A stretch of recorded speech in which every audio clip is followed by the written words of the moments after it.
And now, ladies and gentlemen, from the heart of the Inland Empire, right here in sunny Southern California, it's Robert Cardoza Live, where we talk about politics, money, and you. This is the intersection of business and politics. And now here's your host, Robert Cardoza. And welcome aboard. I am Robert Cardoza. You're listening to Robert Cardoza Live on the street at the intersection of business and politics. You know what? We've got a fantastic show for you today. I look forward to every Tuesday because we have our own LaFave with us, and we always got great things to talk about. Besides the fact that we'll be talking about what's in the news, new legislation, the IRS Loses, and we'll be doing our segment, the tribute to the late great Paul Harvey, and the rest of the story. Now, we've got a lot of stuff for you. Well, we'll get kicking in. I want you to know that at 3:01 p.m. Pacific time, currently 54 degrees here in the heart of the Inland Empire in sunny Southern California. It's supposed to get down to about 48 degrees or so. And we'll give you some of the temperatures from our globally syndicated networks as we get into the show. But right now, what I really want to do is I want to talk to you about the news. We've got a lot of things going on today. And right up at the top, Sessions says that he'd defy Trump as Attorney General if needed. You know what? Alabama Senator Jeff Sessions fervently rejected damnably false accusations of past racist comments today as he challenged Democratic concerns about the civil rights commitment that he would bring to Donald Trump's Attorney General. He vowed at his confirmation hearing to stay independent from the White House and stand up to Trump when necessary. Sessions laid out a sharply conservative vision for the Justice Department.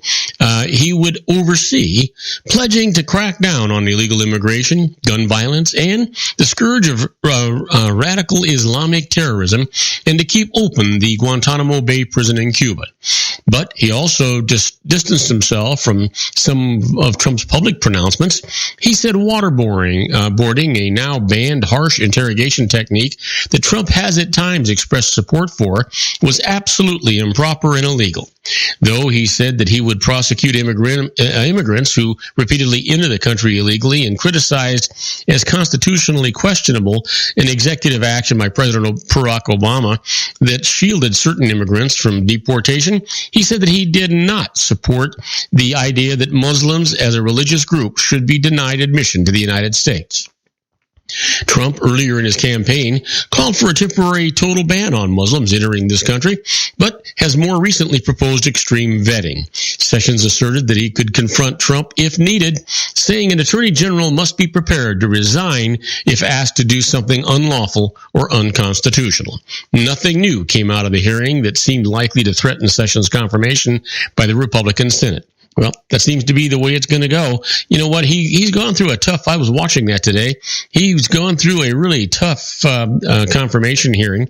It was no piece of cake. But you know what? I don't think there's any question he's going to be approved, and there's no question on it. Excuse me, or confirmed is the word I should be using. Well, you know what? Trump pushes the GOP leaders for fast action on health care. You know what? President-elect Donald Trump pushed Congress today to act swiftly to repeal President Barack Obama's health care law and follow up with a replacement.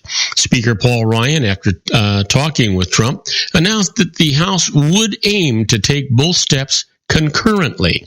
The push for speed and coordination came as growing numbers of Republicans expressed concern about GOP leadership's plans to repeal the Affordable Care Act without a replacement in hand, potentially leaving the 20 million people who gain coverage under the law in limbo. We have to get to business. Obamacare has been a catastrophic event, Trump said in an interview with the New York Times. Long to me would be weeks, he added, of the gap between repealing and replacing the law. It won't be repealed, then 2 years later go into another plan. Yet, that's exactly the scenario that had been envisioned by GOP leaders who described a transition period of months or years between repealing the enormously complex law and replacing it with something else. Under the congressional timetable, procedural budget votes set for later this week in the House and Senate would put the repeal process in motion, but the vote on repealing Obamacare wasn't expected until mid-February at the very earliest. A full replacement hadn't been wasn't expected until months or even years later. Trump seemed confused about that schedule, telling the Times that the repeal should be probably sometime next week, and the replace will be very quickly or simultaneously very shortly thereafter. Well, let's hope that that's the case and that it's not just more political speak, kind of what they say, right? Let's talk a little bit about things to know about Trump's cabinet confirmation hearings. Under the United States Constitution, the Senate has sole authority to confirm a president's nominee to serve in the cabinet. And while President-elect Donald Trump can't officially nominate anyone until he becomes president on January the 20th, the Senate is getting an early start this week on his choices for several top jobs in his administration.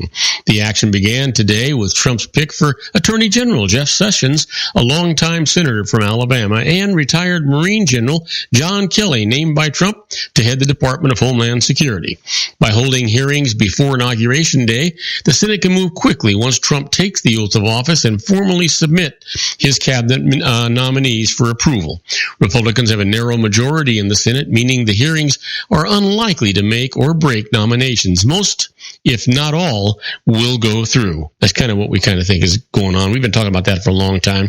The truth is, whether you like him or you don't like him, the man deserves to have his choices if we're going to hold his feet to the fire with regard to what he actually accomplishes. It's going to be very, very interesting to see what he does accomplish in his first 100 days. That seems to be the barometer for presidents. Let's hope that creates some kind of a momentum for good and makes the rest of us feel very comfortable, or at least a little comfortable. And, lawsuits over Trump business threaten to tie up the presidency. As a businessman, Donald Trump has kept the courts busy. That's hardly likely to change when he enters the Oval Office, creating an unusual and potentially serious problem for a sitting president. Only a handful of presidents have undergone legal depositions during their terms, and even fewer have become embroiled in private lawsuits. Trump is poised to join that small club. Just last week, the president-elect sat for a deposition in a lawsuit involving his Washington hotel, and he is still tied up in legal disputes that are to proceed after Inauguration Day. Trump is also under investigation by the New York Attorney General over whether he used his charity for personal benefit. Those are only some of the pending matters. While Trump has said he will turn over management of his company to his adult sons, he has left open the possibility that he will keep not only an ownership interest, but the legal liability that accompanies it. He is expected to give more details about stepping away at a news conference tomorrow. So we'll see what happens with that. We just got to, before we crucify this guy, it just seems to me that we need to give him a chance. And that's aren't you supposed to do that for everybody? Just give him a chance? Yeah. Well, we're going to take a short break. When we come back, we're going to talk about, weakened by the drought. Trees are falling in rainy California. I'll tell you all about that right after these brief messages. Do not go away. We've got lots of exciting show for you. If you want to increase your client base and sales, then consider this, the Relationship Building Network at RBN. Given the current economic conditions and challenges, we all need to work smarter, make smarter decisions, invest our hard-earned dollars where it'll yield the best return for our investment. Many business professionals claim that the most effective networking group in Orange County is RBN. No other networking group or organization can offer what RBN offers. Make every year your best year. Join RBN and start reaping the benefits today. Nearly 3,000 businesses have joined RBN and experienced those benefits. Why join RBN? It's one group. It's one membership. It's no renewals. It's all through Orange County. RBN is a freestyle networking group. No mandatory attendance, no restrictions, no rules, and no penalties. Call them at 949-830-5776 or go to their website at rbninfo.com. That's 949-830-5776. If you've ever dreamed of having your own business to make your life secure, Water's Edge Wineries might be just the ticket. In 2004, their founder, Ken Lineberger, created the first winery franchise in California. It was a new concept with all of the functionality of a traditional winery, but without the vineyards. They purchased high-quality grape must from one of the largest winemaking companies in the world. Then they craft each wine carefully and bottle it right at their location. The winery was built to satisfy consumer demand for wine by the bottle and by the glass, but still kept the element of allowing customers to bottle their own custom vintage. Now, they're opening urban wineries across the United States under the brand Water's Edge Wineries. If you've ever dreamed of owning your own winery, it may be in reach right now through Water's Edge Wineries. Just give them a call at 909-468-9463, extension 700. That's Water's Edge Wineries, 909-468-9463. Have you ever found yourself caught between a rock and a hard place? The law offices of Blomberg, Benson, and Garrett might be just the answer for you. The attorneys of Blomberg, Benson, and Garrett have been serving the Inland Empire since 1989. They're dedicated to the aggressive litigation of civil, criminal, and real estate matters. Over the years, they have recovered tens of millions of dollars for their clients. The firm's practice specializes in litigation of personal injury, accident, slip and fall, real estate, and criminal law cases. The firm provides clients with the care, accuracy, and dedication of experienced attorneys. Blomberg, Benson, and Garrett is located at 10300 4th Street, Suite 150 in Rancho Cucamonga, California. They've been providing the Inland Empire residents with outstanding legal services for over 25 years. They look forward to providing you with aggressive legal representation. Call them at 909-945-5000, where you can talk to a person, not a machine. That's 909-945-5000, the law offices of Blomberg, Benson, and Garrett. And now let's get back to our show where we talk about politics, money, and you.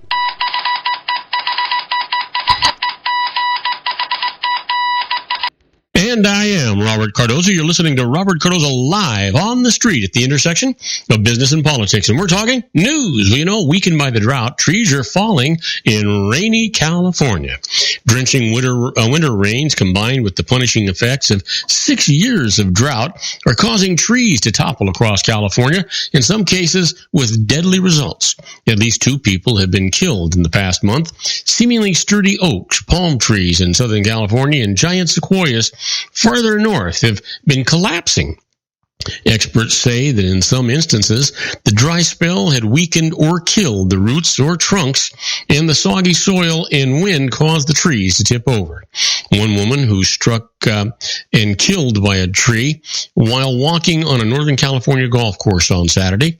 A woman posing for photographs as part of a wedding party was killed, and 5 others were injured by a falling eucalyptus tree in Southern California just last month.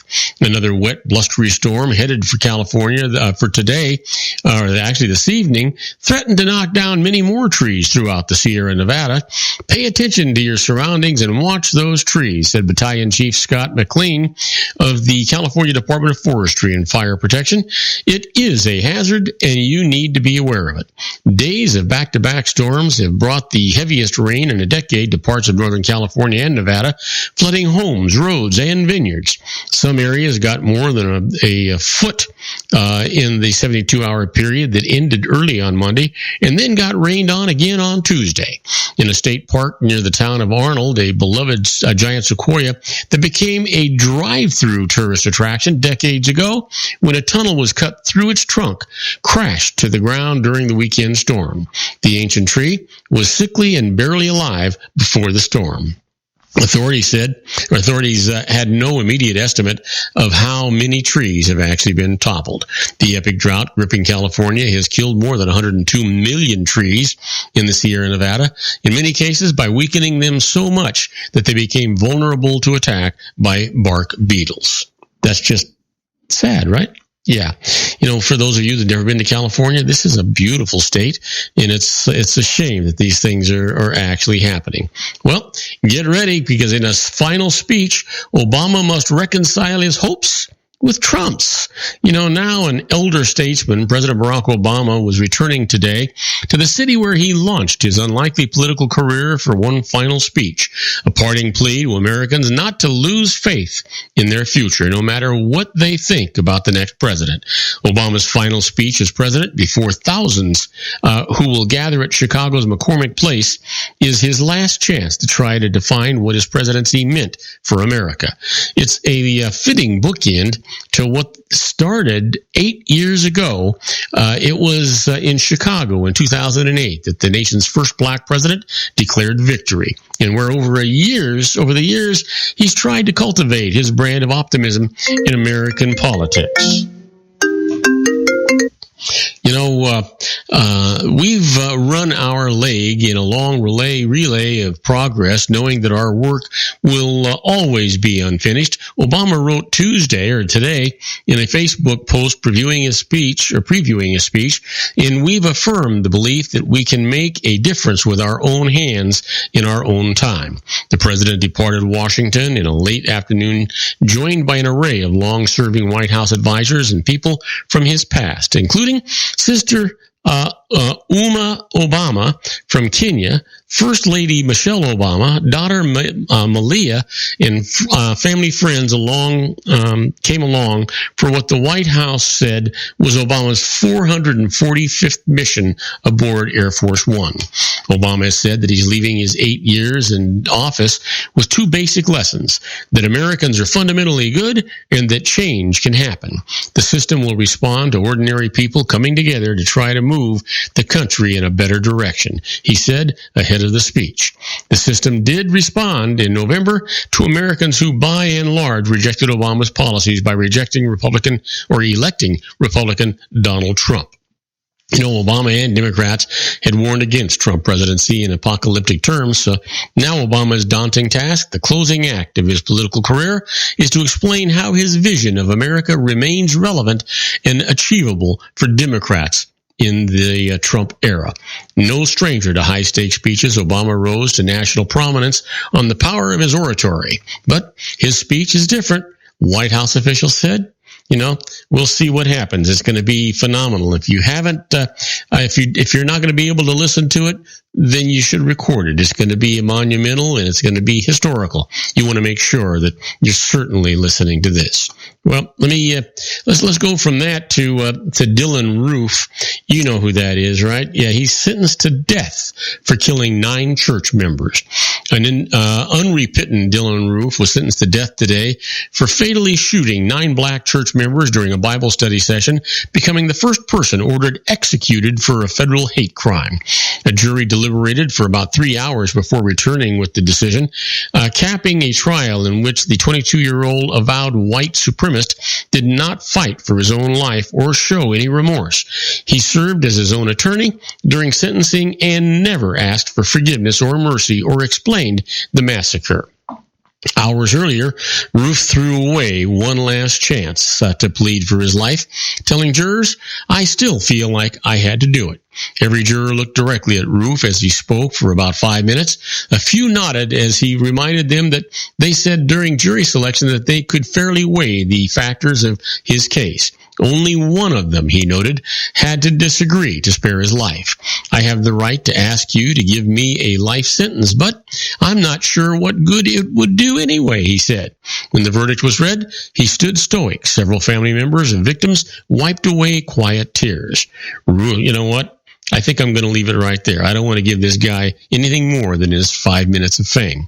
Now, the next time that I hear about him, what I want to hear about is he's been executed and that it's all over and that we didn't have to wait 30 years to accomplish that task. Now, do not go away. We're going to take another short break. When we come back, we're going to talk about the IRS Loses. And the first case that's up is a never profitable business actually did have a profit motive. I'll tell you all about it right after these brief messages. Don't go away. Isn't it time to shine the spotlight on your expertise? The Interview, starring you. Here's your chance to capture 5 minutes of fame with The Interview. This isn't just any interview. This is your opportunity to showcase your expertise and position yourself as a trusted expert in a one-on-one video interview hosted by Robert Cardoza, host of the nationally syndicated show Robert Cardoza Live and powered by AHA Studios. What is it? A professionally recorded video for your use. Robert Cardoza interviews you on the set where he records his show. Professional interview showcases your expertise and value, shot in a state-of-the-art studio. And what's in it for you? Gain credibility as an expert, earn the trust of your target market, educate in a way that intrigues your audience, gain a powerful marketing tool that offers dozens of uses, website, video sharing sites, social media, email, DVDs, direct mail, lobby video, resumes, profile building, all that kind of stuff. Association with the nationally syndicated celebrity. That's right. And let's talk about AHA Studios. AHA is a strategic marketing firm that leverages the powerful and visual persuasion to help your business create powerful messages that connect with your target market. AHA ventures way beyond strategy, delivering the marketing collateral you need to start driving a new business through your doors. AHA has a full-service, in-house, state-of-the-art production studio to bring your messages to life using video. Discover how to make the interview work for you. Call 949-831-2222. That's 949-831-2222. AHA Image Studios Incorporated.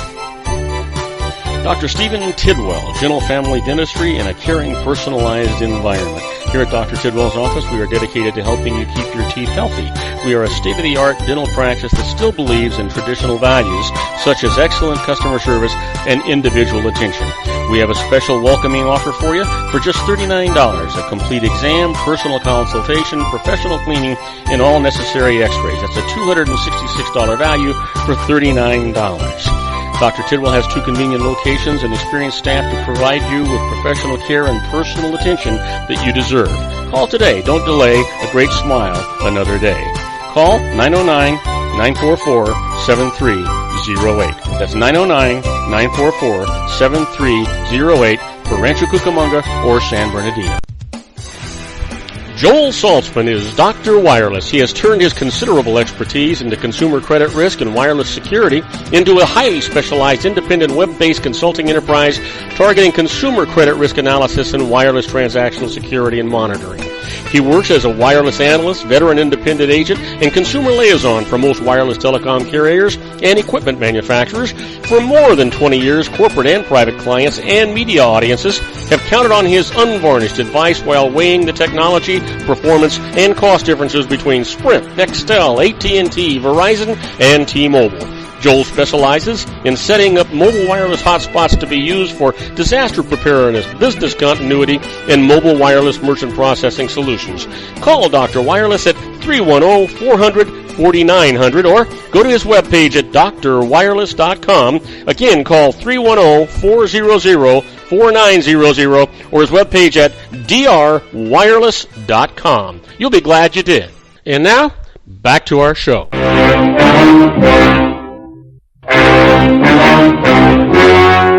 The story you are about to see is true. The names have been changed to protect the innocent.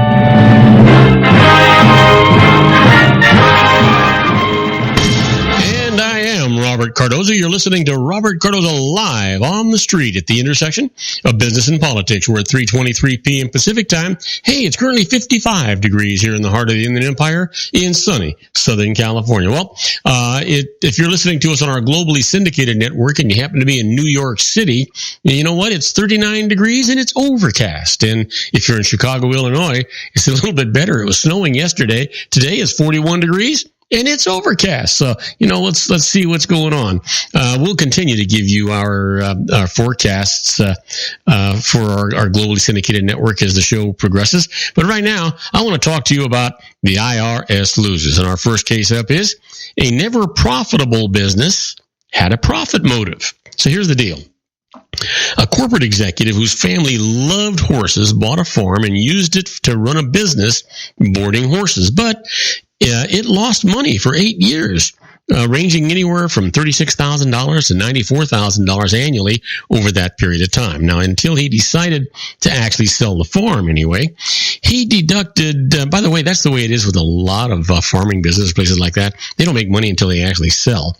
Now, he did deduct all of his losses against the regular income, but the IRS disallowed those deductions, saying that he never had a profit motive in running the farm. So he went to court to get some satisfaction and some justice, and this is what the judge said. The executive actually did board horses at commercial rates, hired employees to tend the horses, worked every weekend on the farm himself, kept full business records, and had a credible business plan. This all indicated that he did have a profit motive, so the deductions are absolutely allowed. Shame on you, IRS. Just one more example of how you just try to play with your own rules that don't apply to anybody else. Well, the IRS loses. A company's houseboat and dock are not taxed to its owner. Here's the thing. Daniel Reeves owned VMI Incorporated, a small operating business. He bought a house on a lake and then behind it built a houseboat, floating garage to hold his boat and his jet skis and a dock. Now, he paid $81,000 that cost. VMI paid $187,000, and they were co-owners. Now, VMI used the houseboat facilities for business meetings, but failed to keep records of business use, so it lost its deductions for them. The IRS then treated VMI's share of the cost of the facilities as a taxable dividend to Reeves. Reeves went to court. This is what the judge said. Reeves' payment of $81,000 entitled him to use the facilities, and the IRS hadn't shown that he had done so excessively. So, no dividend is proved, and he doesn't get taxed on the dividends. That's the way it ought to be. Well, the IRS loses. Disability insurance benefits are tax-free. Get this one. Richard Kotler owned his own business, which had a group disability insurance policy that covered him. Now, he later became disabled, closed his firm, and filed for disability. He said that the disability payments were tax-free, but the IRS said that they were taxable to him because his firm had paid the premiums for him. He hadn't paid them personally. He went to court. This is what the judge said. To keep the firm from improperly paying his personal expenses, Kotler had annually reimbursed the company for all personal items that it had paid in his behalf by deducting the amount from the expenses from other amounts that the firm actually owed him. He included the premiums in these items, so he had, in fact, paid them himself, making his benefits, can you guess? Yeah, absolutely. Tax-free. Now, you've heard me talk about being a fly on the wall when the IRS is doing stuff. That's where we're at right now with this segment we call Inside the IRS, very much like the Twilight Zone.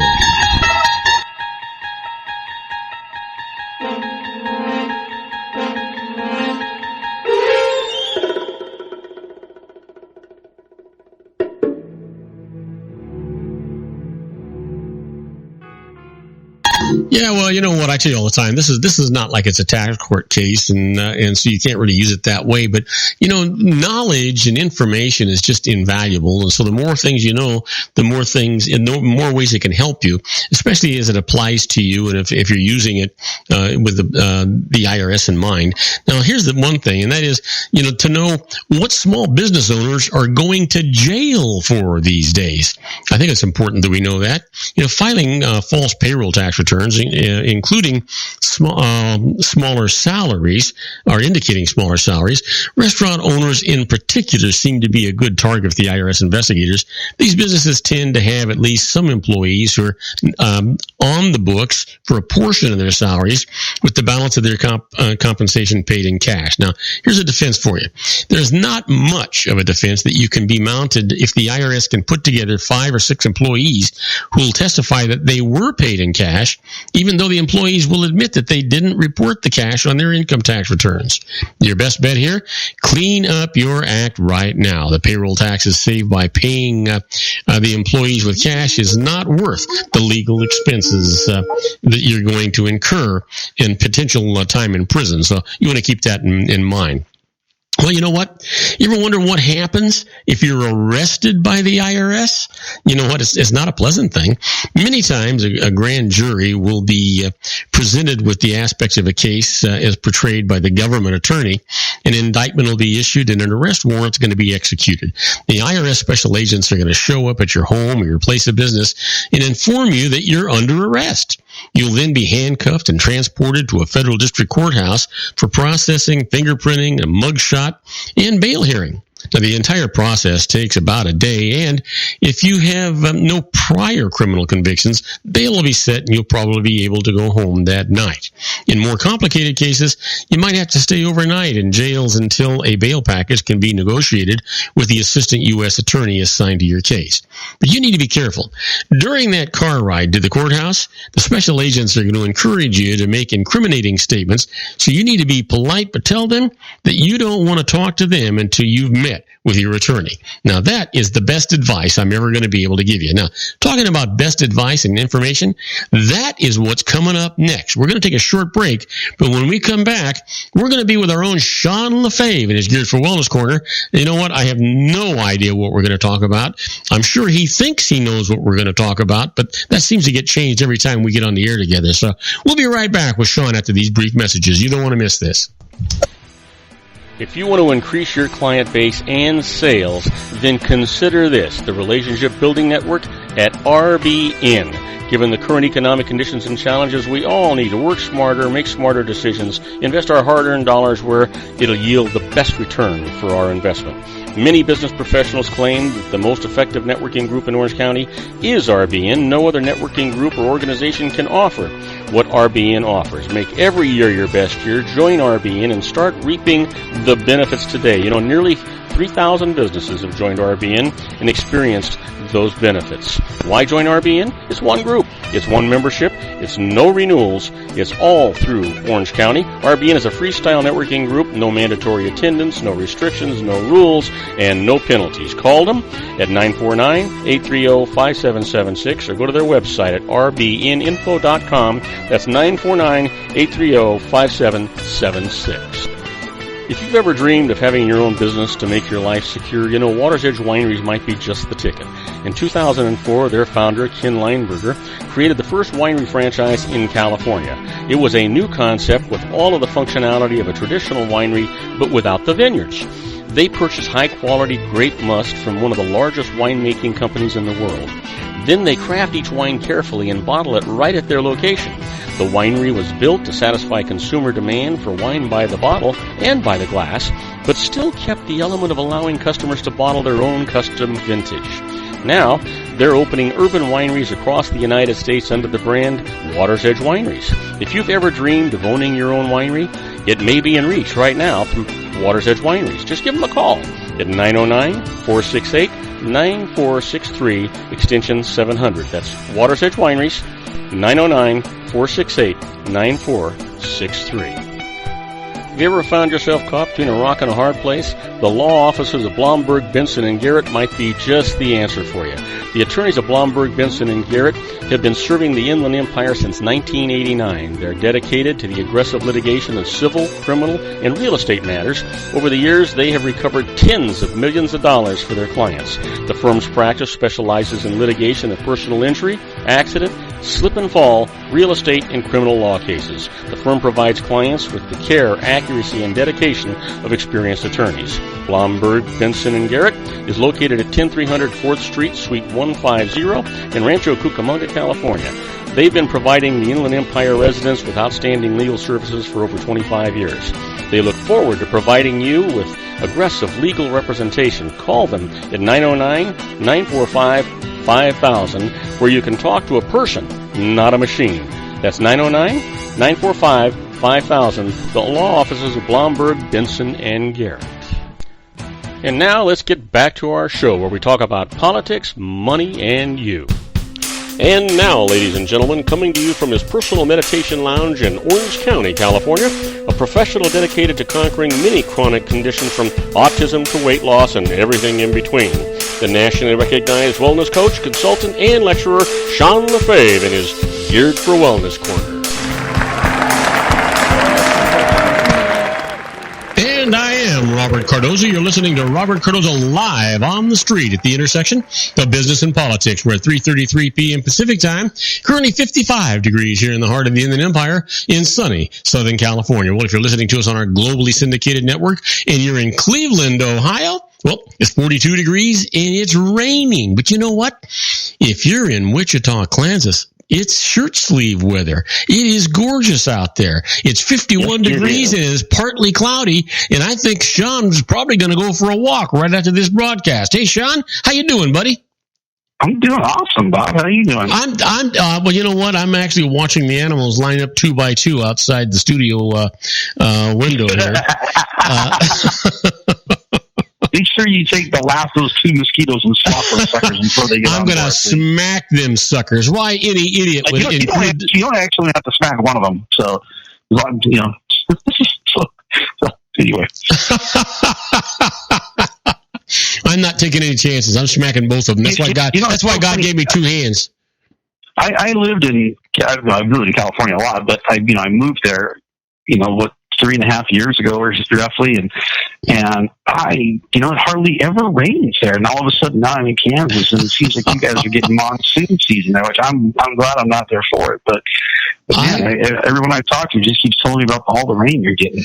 Yeah, we are getting a ton of rain, and been a number of deaths too, Sean, as a result of it.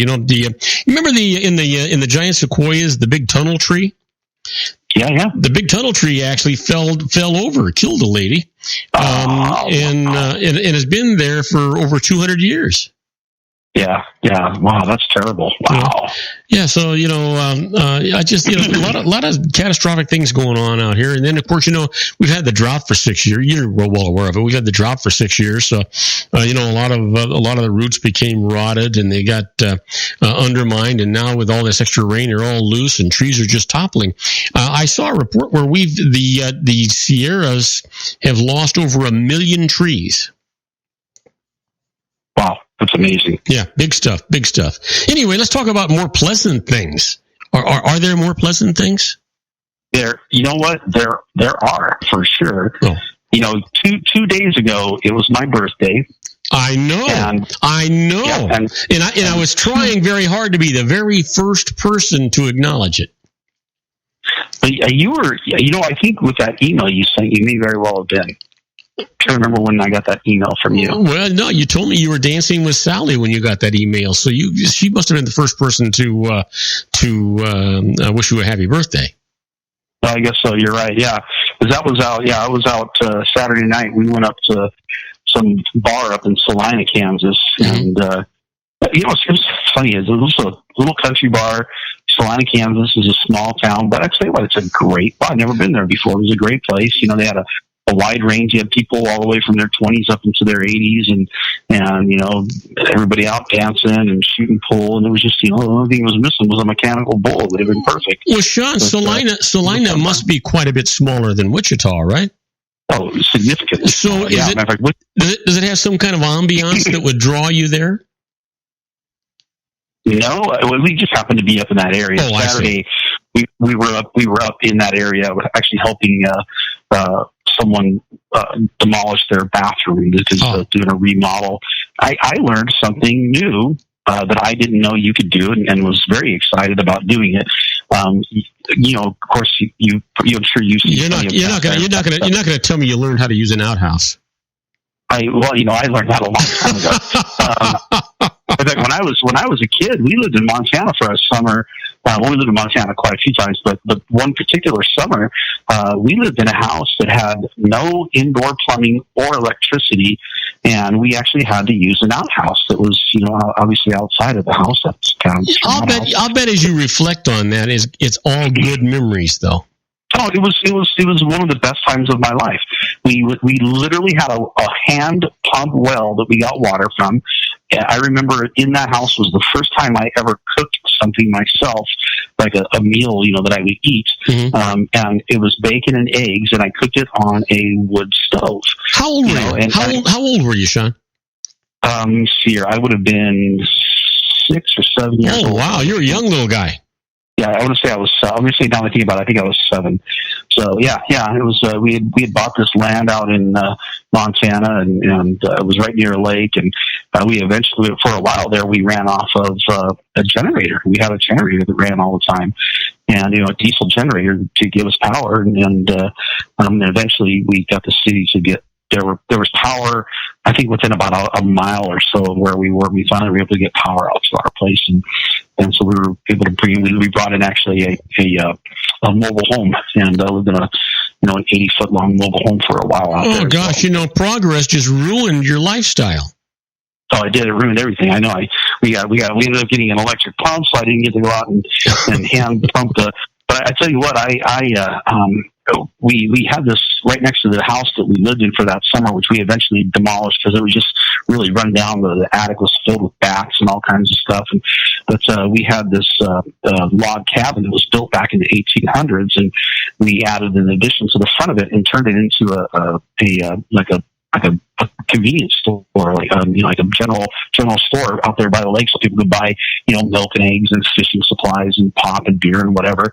And wait a minute. Hey, Sean, hang on. You said pop, not pot, right? Pop, P-O-P, yeah. Or just soda or Coke, whatever part of the country you're from. Yeah, that's soda pop. Yeah. But there was a crawl space under there, and it was literally a crawl space. There was not enough room to really move around much in there. And we dug out a cellar underneath that cabin by hand over the summer. And I mean, I used a shovel and a pick and a wheelbarrow, and that's how I spent my summer, was digging a hole in the ground that was deep enough that a man over 6 feet tall could get down there and walk around. And that's where we stored all our supplies for the store, all the excess, non-perishable stuff like Sean, I just got to tell you, I mean, that just sounds like, I know there are a lot of people that say, wow, that's rough, that's tough, but that sounds like an exciting youth. That sounds like a great way to grow up.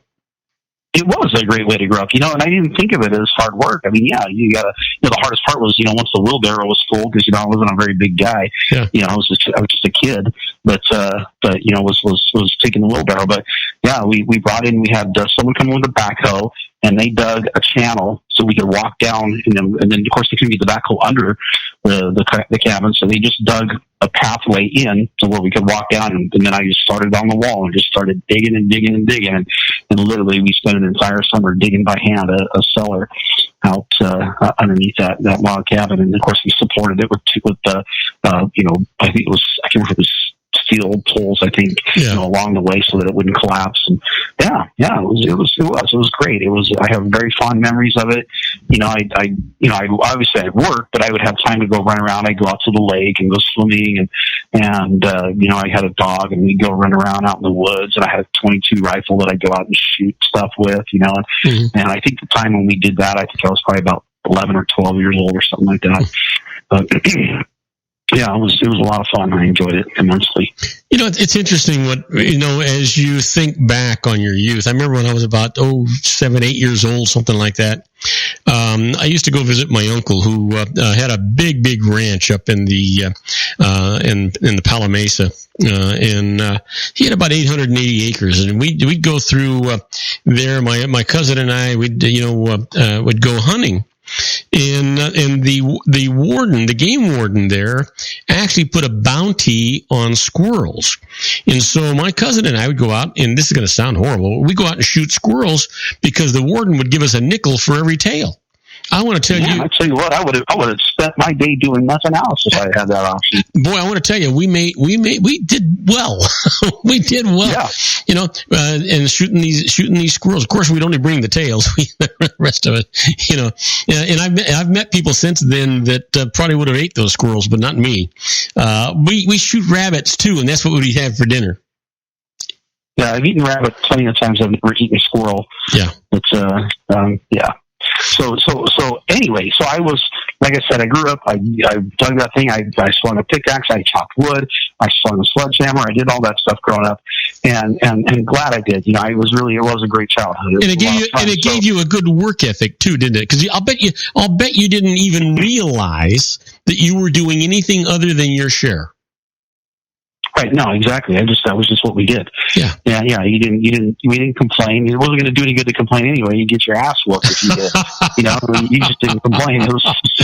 Complaining wasn't an option. I mean, we didn't get a trophy even for when we did a good job. Yeah. When we did complain all you want, but get your ass out there. Exactly. So this weekend we go up and we're demolishing this bathroom, and she's got a cast iron bathtub. And I'm thinking, these things weigh like 600 pounds. We're not getting this thing out of here. And she says, well, I was told that you can break these things up with a sledgehammer. And I said, you got to be kidding me. She said, no, I actually researched it. And she said, you just kind of start hitting right about in this area is where it suggests, and you just keep going at it. And eventually it'll start breaking up, and then you can break it into more pieces and more pieces. And I was pretty skeptical. I'm thinking cast iron, that's going to, like I said, I'm really good at swinging a sledgehammer now. I'm in a bathroom that I can't obviously get a full swing on because I'll be hitting the ceiling or the walls or something. But I broke up that bathtub into a whole bunch of pieces, and when cast iron breaks, it sounds like glass breaking. Does it shatter? Thing. Does it shatter? I mean, is it dangerous? You got to wear glasses and stuff. Does it shatter that bad? Yeah, actually, what they said to do, and I'm glad she knew this, is they say put a blanket over it because you'll actually get shrapnel. And I did. I actually hit it one time when the blanket wasn't on. I could feel like little pieces scatter, hit me in the arm and kind of in the side of the face. And thank God I didn't get it in my eye. Oh my! But yeah, it actually little pieces kind of scatter off of it when you hit it. So you got to cover it with a blanket to stop the little. I don't know if it's the paint or if it's the iron itself or what it is that are the little pieces that are flying up when you hit it. But when you get the blanket over it, obviously it's not. So had you given any thought to refurbishing that? Because those claw-footed cast iron bathtubs are worth a whole lot of money. Yeah, this wasn't a claw-footed one. It was just a flat one that you insert. It looks like a regular tub, If it was claw-footed, we probably would have figured out a way to get it out of there, and someone probably would have bought it. Usually stuff like that, you can sell it, someone will come take it away for you. Yeah. But yeah, so we broke it up. It wasn't worth keeping. So this was not a birthday celebration trip. You actually were up there to work to do some. You had a bonus. That was Saturday, and then as a reward for hard manual labor all day Saturday, I got to go dancing Saturday night. So, when I was young, I used to love to go. I used to go to dances and I just loved that. Not so much now, other than once in a while, morning and now be someplace and there'll be music and it gets to me. It's not the new stuff; it's the stuff that I grew up with.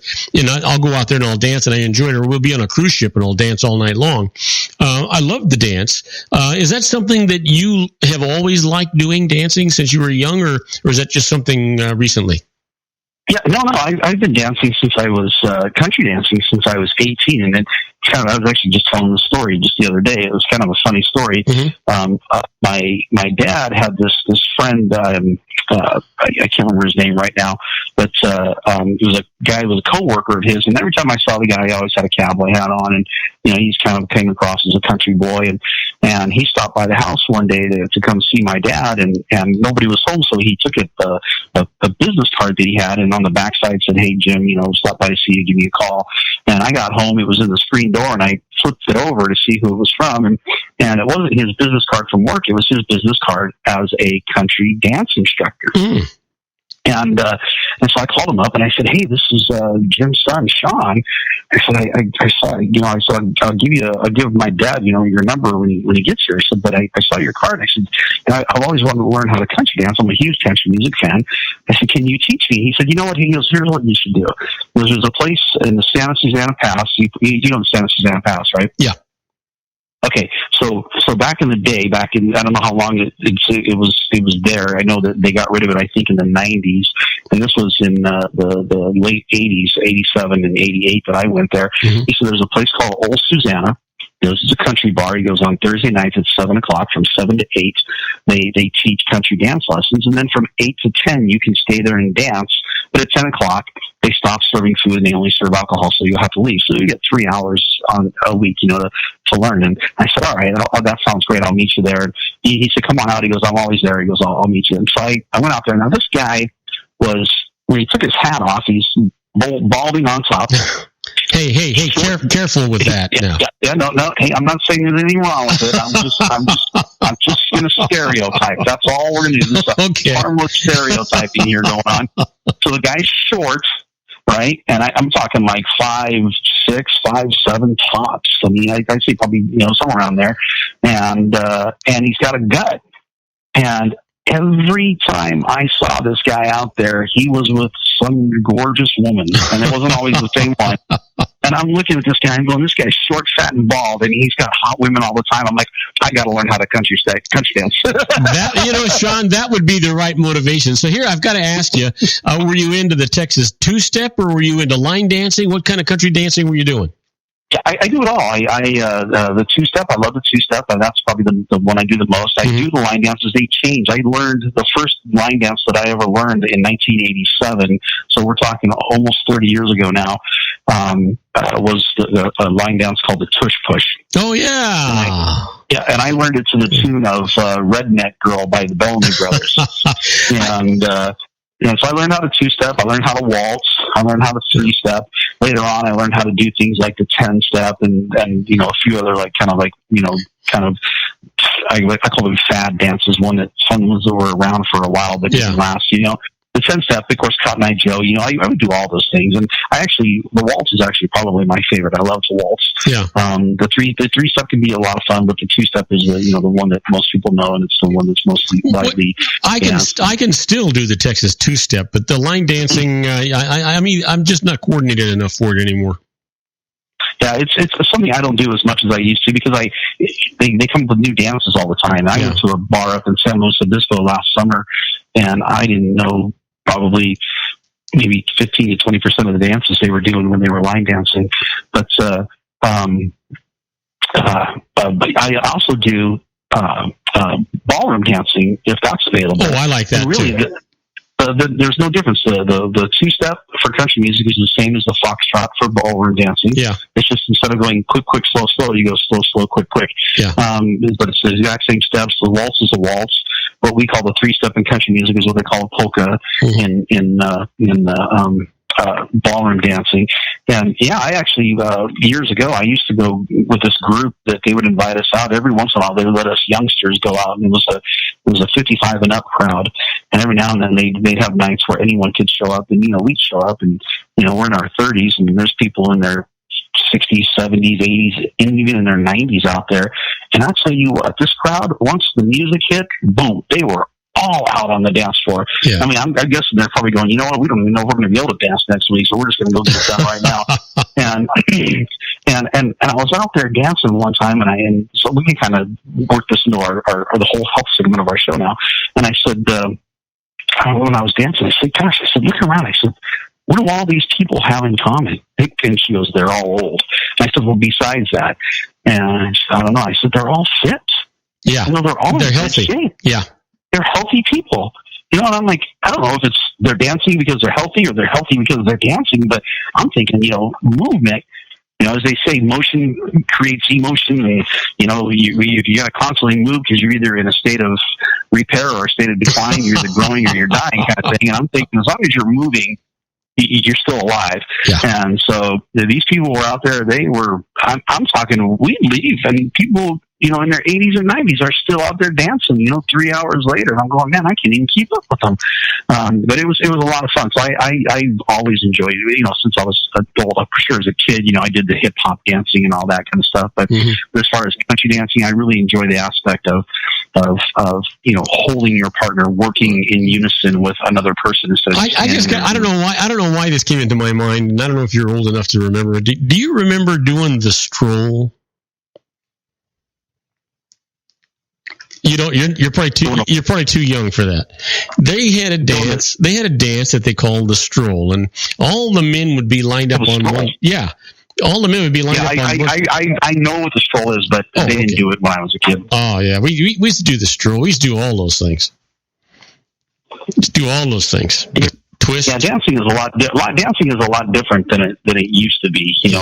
Even when I was in high school, you just kind of stand there in front of each other and kind of do your own thing, and sometimes you might actually be in unison by chance or luck. But yeah, it wasn't. I just relished having dances where I could put my arms around the girl I was dancing with.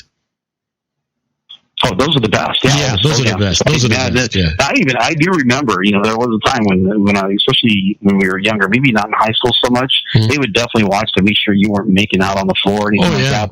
But I remember even times where they're like, okay, you guys are a little too close, and, during the slow dances. I don't know if they still do that nowadays. Probably nowadays they're just glad that the kids got their pants pulled up to their waist. Because you look outside and very few of them, I'm not even sure how their pants stay on. I'm not either. They must have suspenders or something under their shirts. I don't get it. But anyway, so how much time do we have left in this segment? Let's see here. You know what? I've lost. I wasn't paying attention. 3 minutes. 2 minutes? 3 minutes. All right. 3 minutes. 3 minutes. Yeah, 3 minutes. You got a long time. 3 minutes. gosh, 3 minutes seems like an eternity. It seems like we've already been talking for a half hour. But I say what started this whole conversation. So I went out dancing Saturday night. Sunday was my birthday. So 2 days ago was my birthday. 2 weeks before that, of course, was Christmas. And today for me and a whole lot of people like myself, it feels like Christmas and your birthday and a whole lot of other holidays all rolled into one. Because I don't know if you saw in the news, did you see who Trump appointed as the chair of the Vaccination Safety Committee? No. It was Robert Kennedy Jr. Oh, you're kidding. Nope. And I couldn't be, I mean, literally my Facebook profile, because I've got a lot of people in this industry. You're kidding. I got hundreds and hundreds of friends who are in this industry, and my Facebook feed just kept blowing up over and over and over again. And everyone's just, I mean, you talk about a group of people who are completely overjoyed. Robert Kennedy Jr., a lot of people, of course, I'm sure he's going to get, if the pharmaceutical companies have their way, they're going to roast him alive to keep him out of this position because they consider him anti-vaxxer. No, but here's the thing. I have no doubt in my mind that Trump is going to get every single person he wants. But the thing that it just astounds me, I watch the news all damn day long. I didn't catch that at all. And it's another total surprise to me that would be his pick. Why is that a surprise? It's a pleasant surprise, but it's a surprise. It's a very pleasant surprise. Yeah. Well, Trump, and of course, I've been a Trump supporter from the very beginning. Yeah. And I really tried to kind of look past his gruff side and really analyze when he says something about, is he really being a racist, or is it just, that he's just poorly wording some of the things he says, So I've tried to really, and I've been a supporter of him, but the thing that, of course, I like about him the most is he's the only candidate, and I've been saying this for over a year now, he's the only candidate of all the candidates that threw their hat in the ring who has a stance on vaccines that's anything other than pro-vaccine, everybody needs one. Yeah. He believes in vaccines. He believes they're effective, but he also believes that we get too many too fast and that we need to spread them out, and that he believes that there is a link. He's seen it, so he goes, I've seen it so many times. Friends of mine, people that work for me, they go take their kids to get them vaccinated. The kid now has autism, and there's no other explanation. So he's at least going, you know what? We need to research and see if there's a link here. And Robert Kennedy Jr., his stance is basically the same thing. He's like, look, I'm pro-vaccine. All I want is safe vaccines. You know what? And that's where you and I differ, because I am pro-vaccine also, but I am just that same way. I want safe vaccinations. I don't want mass vaccinations. Listen, let's talk about this more, because now we're running a minute over. Yeah. Let's talk about this more when we come back. We're talking to our own Sean LaFave in the Geared for Wellness Corner. We'll be right back. We'll either talk about nostalgia or we'll talk about healthcare, or maybe both. We'll be right back. Don't go away. If you want to increase your client base and sales, then consider this, the Relationship Building Network at RBN. Given the current economic conditions and challenges, we all need to work smarter, make smarter decisions, invest our hard-earned dollars where it'll yield the best return for our investment. Many business professionals claim that the most effective networking group in Orange County is RBN. No other networking group or organization can offer what RBN offers. Make every year your best year. Join RBN and start reaping the benefits today. Nearly 3,000 businesses have joined RBN and experienced those benefits. Why join RBN? It's one group. It's one membership. It's no renewals. It's all through Orange County. RBN is a freestyle networking group. No mandatory attendance, no restrictions, no rules, and no penalties. Call them at 949-830-5776 or go to their website at rbninfo.com. That's 949-830-5776. If you've ever dreamed of having your own business to make your life secure, Water's Edge Wineries might be just the ticket. In 2004, their founder, Ken Leinberger, created the first winery franchise in California. It was a new concept with all of the functionality of a traditional winery, but without the vineyards. They purchased high-quality grape must from one of the largest winemaking companies in the world. Then they craft each wine carefully and bottle it right at their location. The winery was built to satisfy consumer demand for wine by the bottle and by the glass, but still kept the element of allowing customers to bottle their own custom vintage. Now, they're opening urban wineries across the United States under the brand Water's Edge Wineries. If you've ever dreamed of owning your own winery, it may be in reach right now through Water's Edge Wineries. Just give them a call at 909-468-9463, extension 700. That's Water's Edge Wineries, 909-468-9463. Have you ever found yourself caught between a rock and a hard place? The law offices of Blomberg, Benson, and Garrett might be just the answer for you. The attorneys of Blomberg, Benson, and Garrett have been serving the Inland Empire since 1989. They're dedicated to the aggressive litigation of civil, criminal, and real estate matters. Over the years, they have recovered tens of millions of dollars for their clients.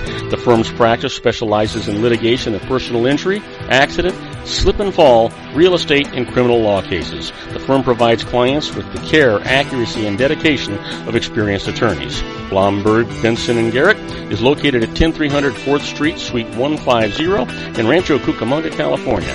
They've been providing the Inland Empire residents with outstanding legal services for over 25 years. They look forward to providing you with aggressive legal representation. Call them at 909-945-5000, where you can talk to a person, not a machine. That's 909-945-5000, the law offices of Blomberg, Benson, and Garrett. And now let's get back to our show where we talk about politics, money, and you.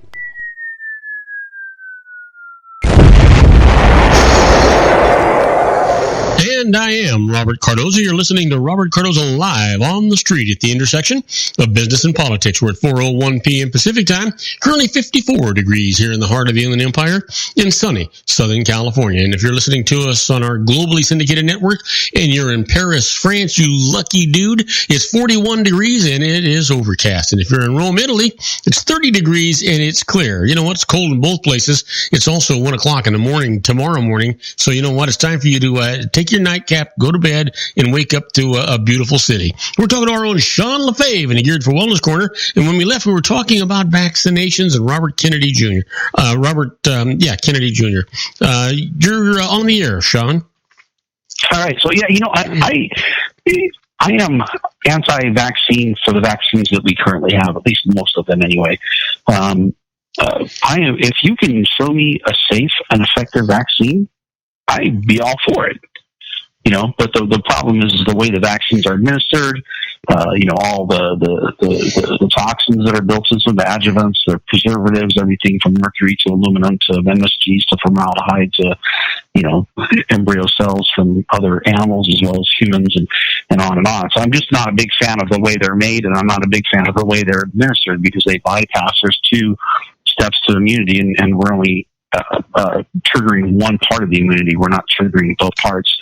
And so I'm just not a fan of the way that they're made or administered. But yeah, we could find safe vaccines, or if we could create safe vaccines that don't cause, everything from autism all the way down to allergies, then I say great, go for it. That'd be awesome. But so I'm excited, and I know there are people out there who would just love to see the vaccine programs go away. I'm not that anti-vaccine. I just think that what I would like to see first, more than anything else, is the truth about vaccines come out. That there are dangers involved. There are people out there who truly believe, and doctors who continue to preach, that there is no link between a long list of health issues and vaccines, everything from autism to ADD to brain encephaly and on and on. I mean, so here's the thing. I do believe that there are those cases, and I agree with you that they're there.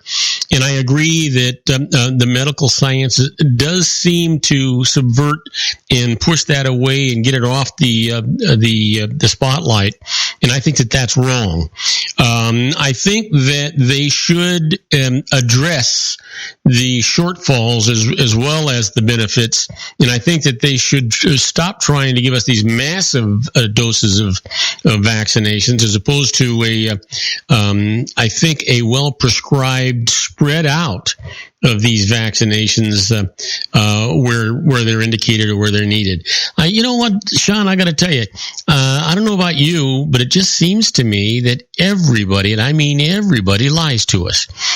Whether it's the government or it's the FDA or it's the drug companies or even the physicians.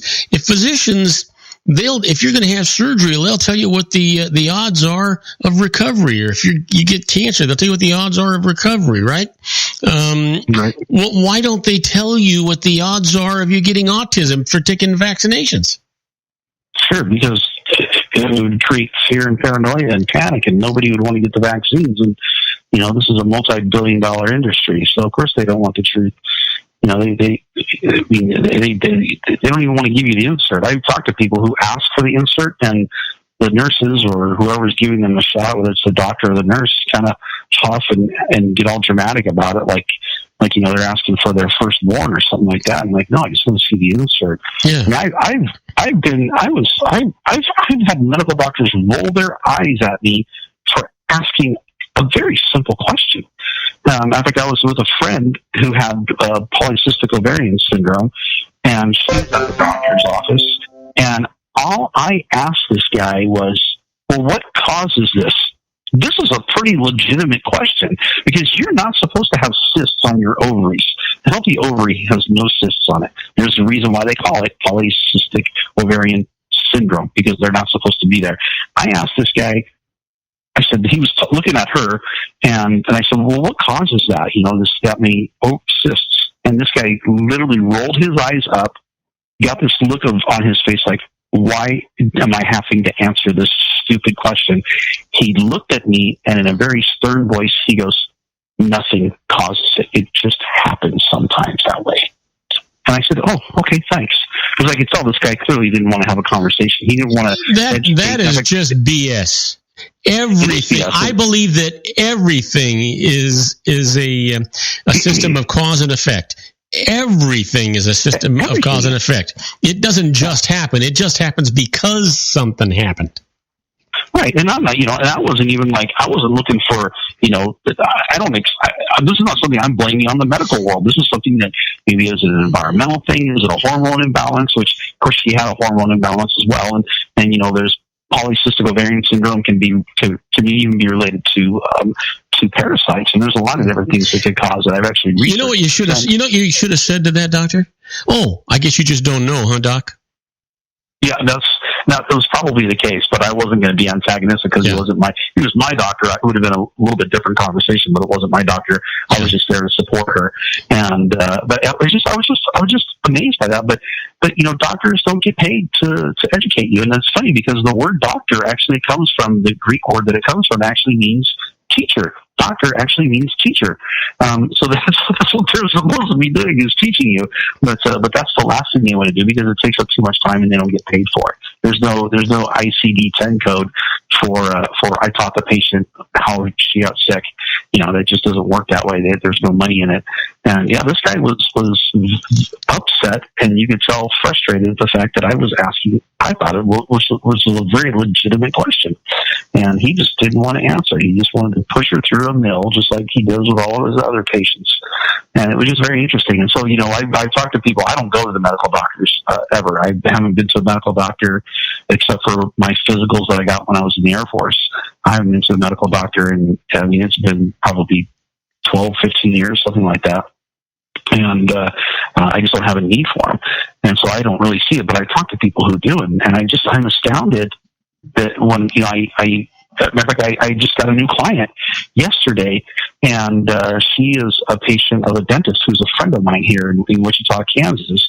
And she wanted to talk to me about doing some heavy metals chelation, getting heavy metals out of her body because she was getting all the amalgam fillings removed from her teeth. Mm-hmm. And I said something about, his name is Craig Blanton, and I said, Dr. Craig is an amazing guy.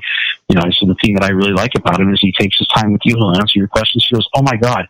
She goes, I couldn't believe it. She said, I don't think I've ever had a dentist that would sit and listen to me. She goes, he just sat and listened as long as I was talking. He didn't interrupt. He didn't try to, he just sat and listened to me for his life. She goes, and I was there for quite a while. And he never once tried to stop me or end the conversation. She goes, I've never had that happen before. And unfortunately that's, it's not, and this is a guy who is extremely successful. It's not like he's barely making it. He is knocking his it's a home run. He's knocking it right out of the park. He's a great dentist, but I get that same thing from people time and time again. I'll sit down with someone And like same with this woman, I sat down. My initial consult with her lasted for over 2 hours. Because I have a conversation. I want to find out the person's history. Why are you sick? Why are you even sick so long? What's going on? What are these issues? How are we going to deal with them? And I can't tell you how many times I've had people go, you know what? You're the first person who's ever sat and listened to me, and you're the first person who's helped me understand why this is going on with me in 20 years. Mm. And it's just kind of a sad statement. That is sad. Yeah, these doctors just don't have time. Some of them don't have time. It's just that they can't charge. There's no charge to sit and listen to you talk for an hour. Yeah, you know what? They allow about 3 to 5 minutes per patient, and if you ask them a question, it blows that one out the thing. And it's all about revenue per hour. Yep, exactly. Yep, and there's patients are scheduled according to that. And if they realize that you're going to take more than 5 or 10 minutes, that you're going to create a backlog, or a log jam or whatever you want to call it. Mm-hmm. That all of a sudden patients are going to be waiting even longer, and now they're upset. But of course, once they get in, now they want all the time in the world with the doctor, and so it is. It's a system that's just unfortunately designed to treat people like a mill, just run them through the process, and we wonder why we're getting sicker and sicker because we're not stopping and actually connecting with one another, and it's an interesting deal. So yeah, like you said, people lie to us, and I think that they don't even intentionally lie. I think a lot of them just don't know the truth, or they're just so caught up in their system of doing things that they see a symptom and they go, yep, I've seen this a million times before, and this is what it is, and here you go, here's your drugs, take these, and then come back in 2 weeks or whatever the case might be. And that's why people are getting misdiagnosed with things and why we're missing all this stuff. And so I look at it, of course, this all started from us talking about Robert Kennedy Jr. The thing I like about Robert Kennedy Jr. is he's a seeker of the truth. He just wants to know. Like he says, look, there's a lot of corruption. The CDC has 4 federal investigations going on right now. There's a ton of corruption in there, and we need to find out what's going on and how we can get a handle on this. Yeah. And I think it's great that we've got someone in there who truly wants to dig in and go, okay, what's the truth? How can we fix it? How can we make a better system for the American people? And I couldn't be more elated just to think that and I grew up in a home that was not a pro-Kennedy home, but I could not be more excited than to see Robert. When I saw it, I actually thought, no way, this is true. I went online and I started looking, and I'm like, okay, give me the most credible. I want to see it on ABC. I want to see it on Fox. I want to see it on CNN. I want to see it on, because it came from, I think the first article I saw was by a website, which is usually very accurate, mm-hmm. but they're a little more edgy. It's called Truth Kings. And I thought, okay, I want to see it on a mainstream media. And sure enough, I found it. And I was like, wow, this is actually happening. I can't believe it. I read through several articles just to make sure that, someone wasn't misquoting someone else. Mm-hmm. And sure enough, now Robert F. Kennedy Jr. And I mean, it's just, now everybody's just. So was that announced just today, Sean? Yeah, that was announced this afternoon, probably like 2 hours, maybe 3 hours ago at the tops. Wow. That's amazing. So, yeah, I'm excited. I'm excited to think, that, like I said, I bet the pharmaceutical companies can do everything they can to roast this guy alive, but he'll get in, and I think that he'll dig, and I firmly believe that he'll make the truth come out. And I think that's all that anybody really wants, is we just want the truth. And, like you said, people lie to us, and we're just tired of being lied to by people at all levels, and whether it's your plumber or your doctor or your politician or whatever. So it's exciting to think that we may have someone in there who is an advocate for those of us who are saying, look, there's a problem. We're destroying an entire generation of kids right now with what we're sticking in their bodies. We need to do something with it. Yeah. Yeah, the thing is, I can deal with the truth. I don't know how to respond to a lie, because when I do, I'm making the wrong response because I don't have the truth. Right, exactly. Yeah, you can respond to a lie, assuming it's the truth, but the response is going to be the wrong response because you're responding under false assumptions. Yeah. And there's a lot of people out there, even still to this day, that, oh my gosh, did you hear about those? Talking about people operating under false assumptions, everything from, the way they look at Trump to the whole election and Russia and on and on. But just a few days ago, there was 6 people killed on the freeway I think it was in North California. They were out on the road, on the freeway, protesting the election. Still to this day, I'm like, you guys are still protesting the Trump election? Well, not only that, they are so dumb that they're on the freeway. Yeah. You know, what they did was they blocked the freeway, and then when the traffic jammed up for a while, they said, "Okay, we'll let you guys go." And then they decided they wanted to do it again. They ran out into the freeway with a big moving truck coming. The guy slammed on his brakes. The truck slid sideways and hit 6 people. And of course, they're investigating the truck driver to see if he did it on purpose or not. But which I can't imagine. He said that he literally, like, he locked up his tires and the truck slid sideways. I don't care how good of a truck driver you are. Nobody slams on the brakes and slides the truck sideways with the intent of killing people. Right. And, and of course, everyone's all upset that this guy ran over these 6 people. Not everybody. I'm not upset about it. A lot of people aren't. You know what? This is going to sound horrible because I'm not upset about it either. You talk about stupid. Those are people that are taking away other people's rights, not only their right to utilize a freeway that their taxes paid for, but to utilize their rights to vote any way they choose. And they're actually stopping traffic for some people that might actually even agree with them. Yeah. And I actually read a report. I don't know how true it was, but they read a report that the truck driver was actually a Clinton supporter. I don't know how true that was, but I did read that somewhere. But whether it's true or not, I don't know. Yeah. But yeah, and why would it be important? And why would it be important anyway? Yeah, it's not important at all. Yeah. The point, of course, is that like exactly what you said. They're not just making life difficult for Trump supporters; they're making life difficult for everybody, and they're endangering themselves. They're making a dangerous situation for everybody else. And, it's sad for their family. I feel bad for their families, and it sucks that they're dead. But they kind of brought this on themselves.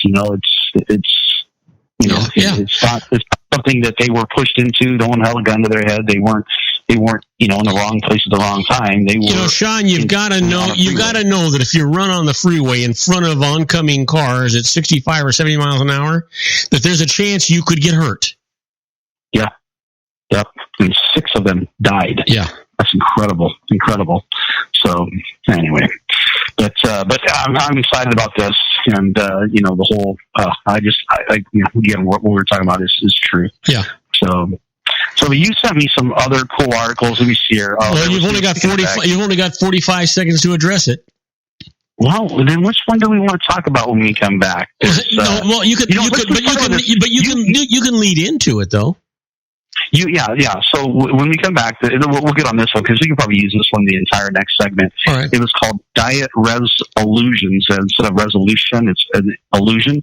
So Diet Resolutions you sent to me, and tips on how to lose weight and stick to your New Year's resolution. So let's talk about that because I think that's actually a really great topic, and we'll go over this article.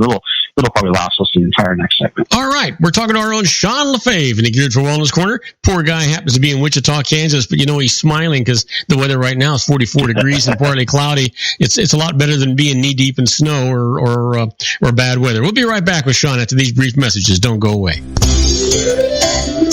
Isn't it time to shine the spotlight on your expertise? The Interview, starring you. Here's your chance to capture 5 minutes of fame with The Interview. This isn't just any interview. This is your opportunity to showcase your expertise and position yourself as a trusted expert in a one-on-one video interview hosted by Robert Cardoza, host of the nationally syndicated show Robert Cardoza Live and powered by AHA Studios. What is it?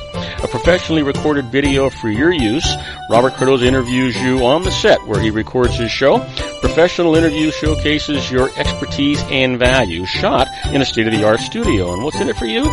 Gain credibility as an expert, earn the trust of your target market, educate in a way that intrigues your audience, gain a powerful marketing tool that offers dozens of uses, website, video sharing sites, social media, email, DVDs, direct mail, lobby video, resumes, profile building, all that kind of stuff. Association with the nationally syndicated celebrity. That's right. And let's talk about AHA Studios. AHA is a strategic marketing firm that leverages the powerful in visual persuasion to help your business create powerful messages that connect with your target market. AHA ventures way beyond strategy, delivering the marketing collateral you need to start driving a new business through your doors. AHA has a full-service, in-house, state-of-the-art production studio to bring your messages to life using video.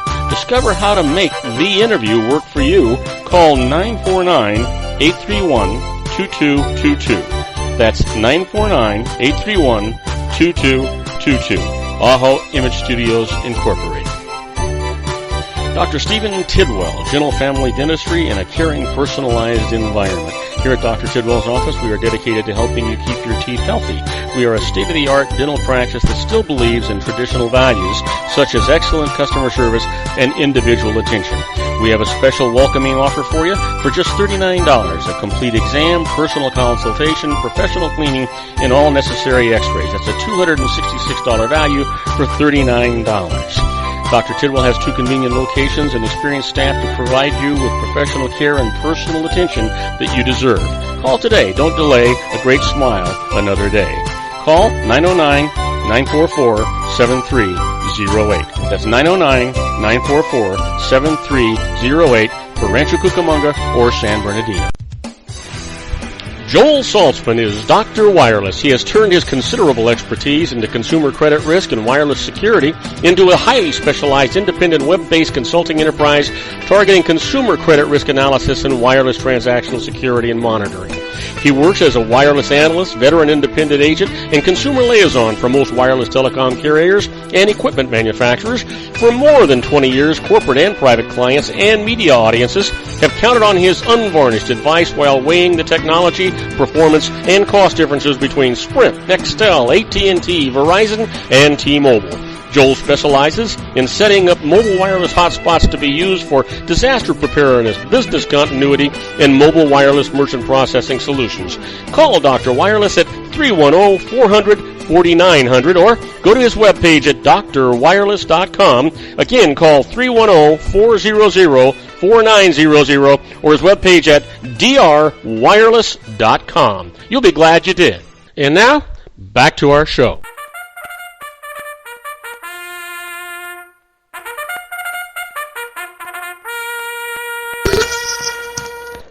And I am Robert Cardoza. You're listening to Robert Cardoza live on the street at the intersection of business and politics. We're at 4:21 p.m. Pacific time. Hey, still 54 degrees outside. We're waiting for the rain to start pouring down in buckets again.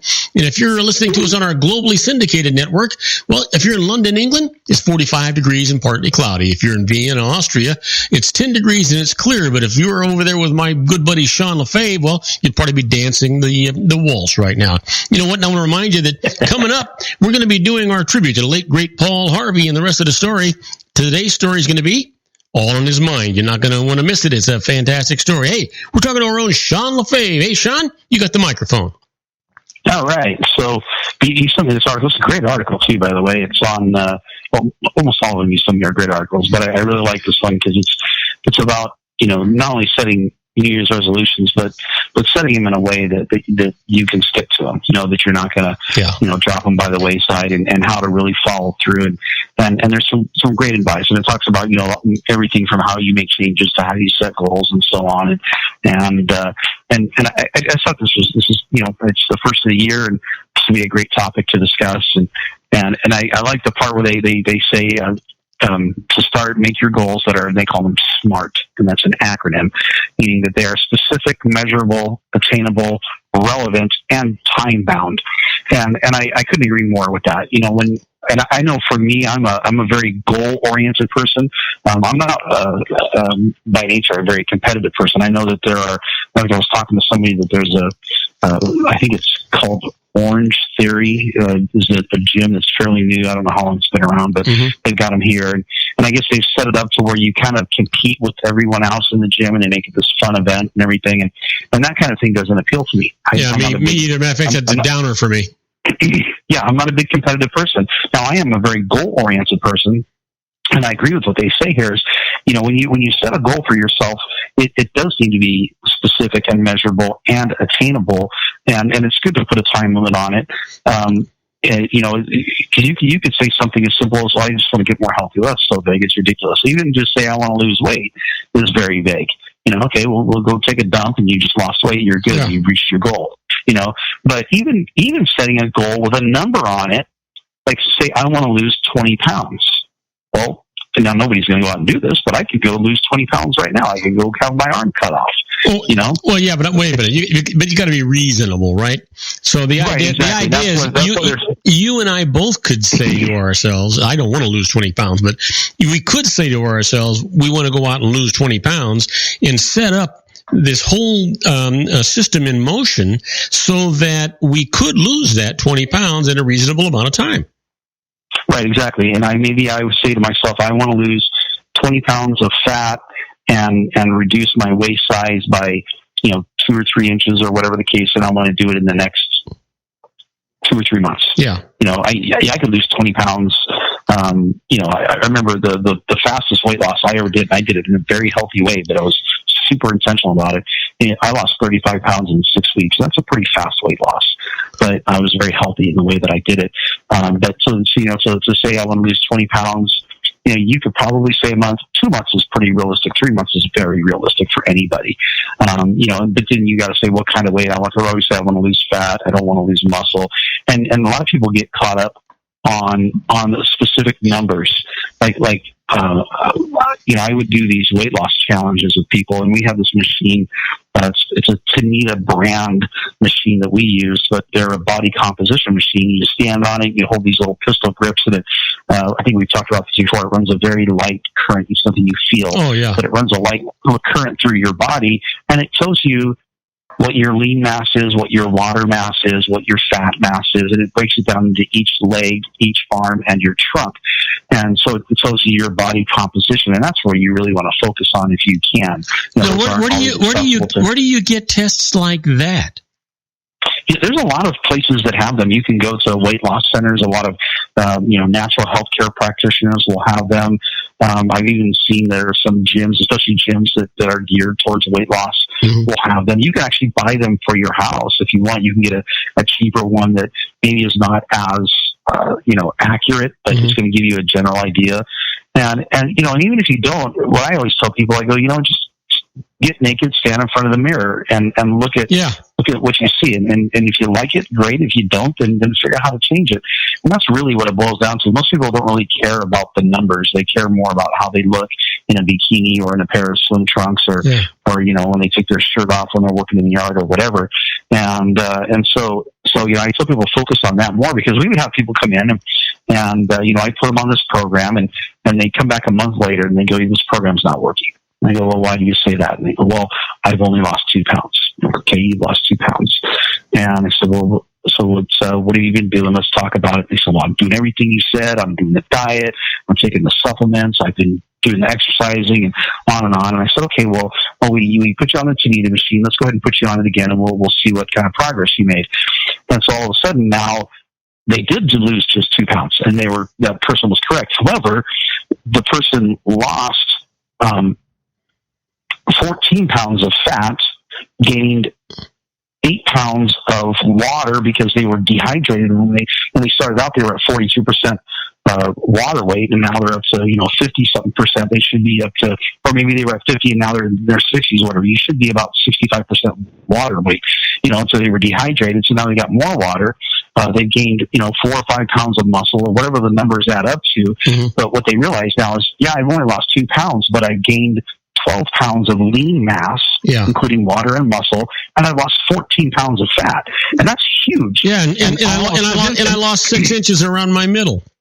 And that's exactly what the conversation always leads to. They don't say this in the beginning because they're so focused on the numbers, and they'll go, "Oh, well, that must be why my clothes are all so loose." Yes, why your clothes are so loose, because lean mass is smaller than fat mass. Fat mass takes up a lot of space, and so the thing is, make it relevant. Obviously, I want to lose this type of weight, and give yourself a time, and don't kill yourself if you don't make it.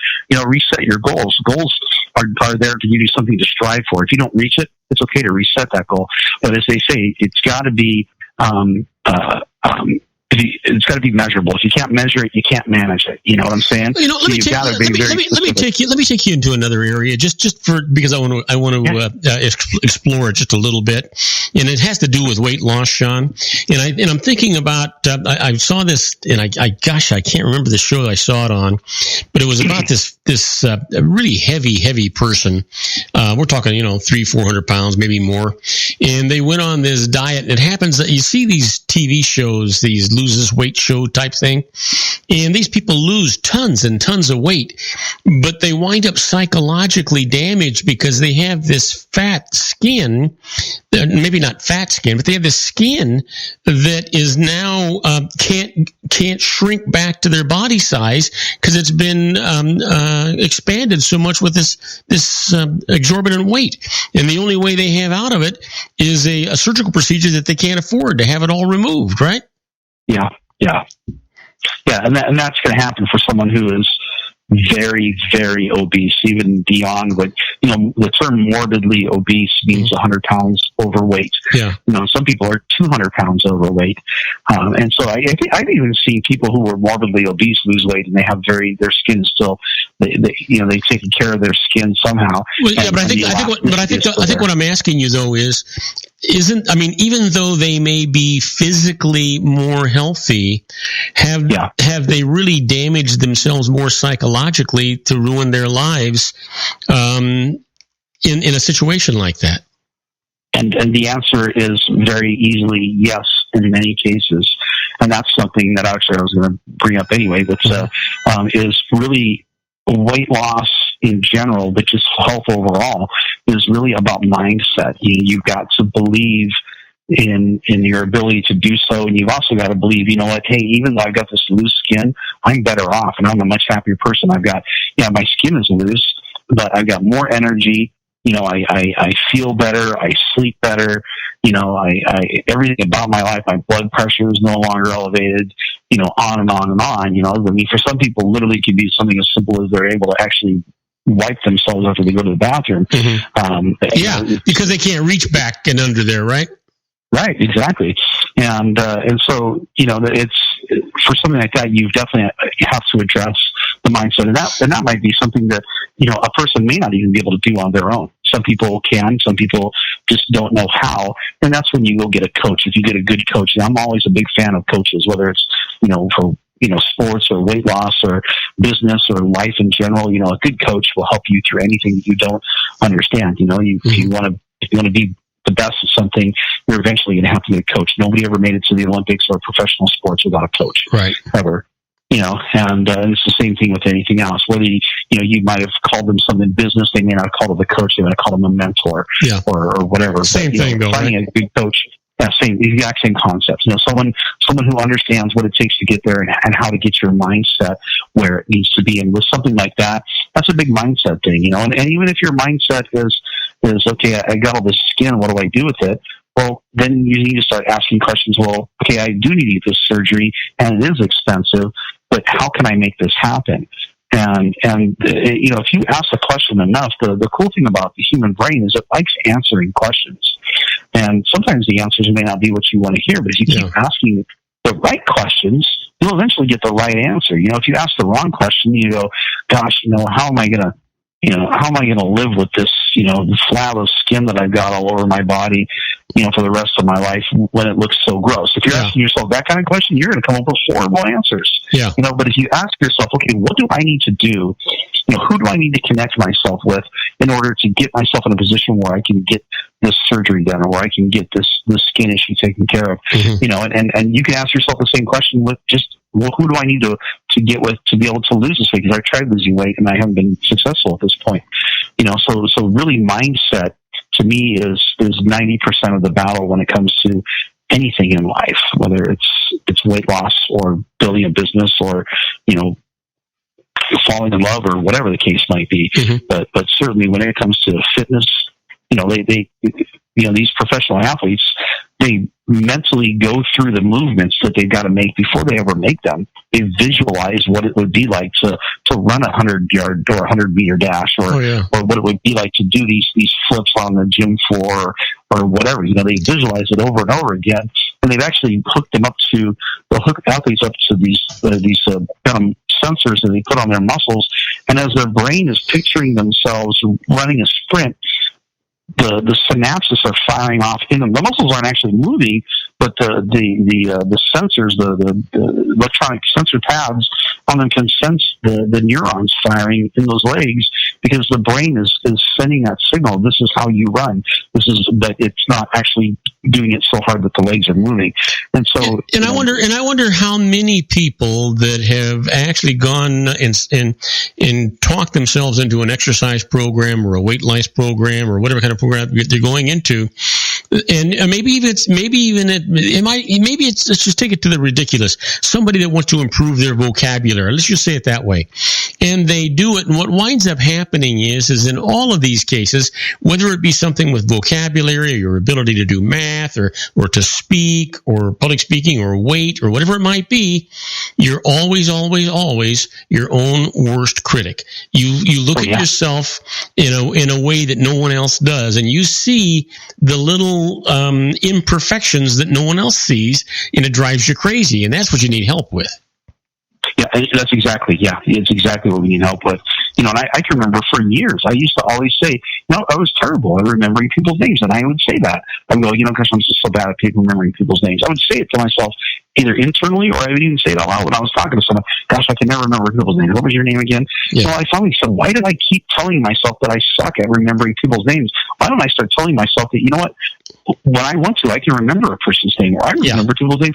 And all of a sudden, I became better at remembering people's names, because my brain said, well, yeah, I remember names, so that's obviously what I got to do. Kind of like when I was digging that cellar down underneath that. That was the only option. The brain just said the only option is that you remember the names, because you said you remember names. So, and you said whether it's being good at numbers or increasing your word vocabulary, or there are exercises you can get. There's books you can go buy, audio books that will teach you. I've actually bought them before. You listen to it. There's all these interesting words. And it's it's fascinating. So getting that internal dialogue switched around, and a lot of us need someone to stop us. I learned I'm a big fan of Tony Robbins. Oh yes, I know, and I know that you are. But you're going to have to take 30 seconds to tell me what we're going to talk about on Thursday. Gosh, yeah, it's Tuesday, isn't it? Yeah. You know what? Thursday, man, I don't know what we're going to talk about on Thursday. I'm going to start talking more about this whole detox program thing that I do, because I've been doing, I've just been getting more and more into it here lately. But maybe let's talk a little bit about what real detox is on Thursday. And then let's personalize it. I mean, instead of just being so sterile about it, let's personalize it and make it real easy for people to understand. Yeah, that's exactly what we'll do. That's perfect. Okay, hey, my friend, you enjoy the magnificent weather that you're having out there in Wichita, 44 degrees and partly cloudy.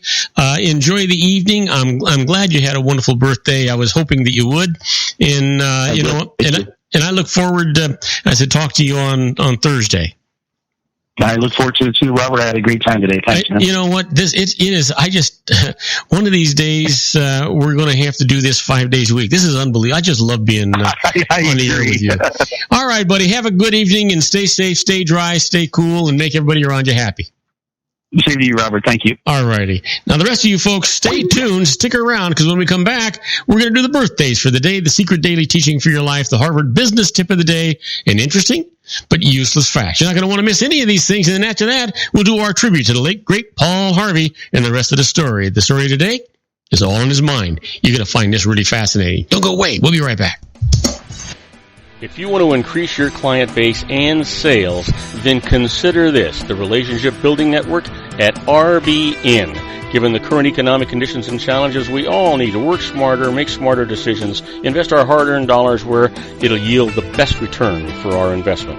Many business professionals claim that the most effective networking group in Orange County is RBN. No other networking group or organization can offer what RBN offers. Make every year your best year. Join RBN and start reaping the benefits today. Nearly 3,000 businesses have joined RBN and experienced those benefits. Why join RBN? It's one group. It's one membership. It's no renewals. It's all through Orange County. RBN is a freestyle networking group. No mandatory attendance, no restrictions, no rules, and no penalties. Call them at 949-830-5776 or go to their website at rbninfo.com. That's 949-830-5776. If you've ever dreamed of having your own business to make your life secure, you know Water's Edge Wineries might be just the ticket. In 2004, their founder, Ken Lineberger, created the first winery franchise in California. It was a new concept with all of the functionality of a traditional winery, but without the vineyards. They purchased high-quality grape must from one of the largest winemaking companies in the world. Then they craft each wine carefully and bottle it right at their location. The winery was built to satisfy consumer demand for wine by the bottle and by the glass, but still kept the element of allowing customers to bottle their own custom vintage.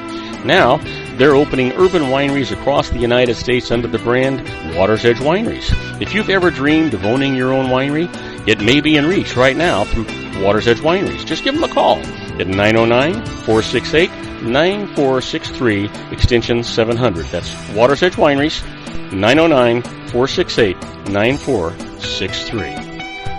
Have you ever found yourself caught between a rock and a hard place? The law offices of Blomberg, Benson & Garrett might be just the answer for you. The attorneys of Blomberg, Benson & Garrett have been serving the Inland Empire since 1989. They're dedicated to the aggressive litigation of civil, criminal, and real estate matters. Over the years, they have recovered tens of millions of dollars for their clients. The firm's practice specializes in litigation of personal injury, accident, slip and fall, real estate, and criminal law cases. The firm provides clients with the care, accuracy, and dedication of experienced attorneys. Blomberg, Benson & Garrett is located at 10300 4th Street, Suite 150 in Rancho Cucamonga, California. They've been providing the Inland Empire residents with outstanding legal services for over 25 years. They look forward to providing you with aggressive legal representation. Call them at 909-945-5000, where you can talk to a person, not a machine. That's 909-945-5000, the law offices of Blomberg, Benson & Garrett. And now let's get back to our show where we talk about politics, money, and you.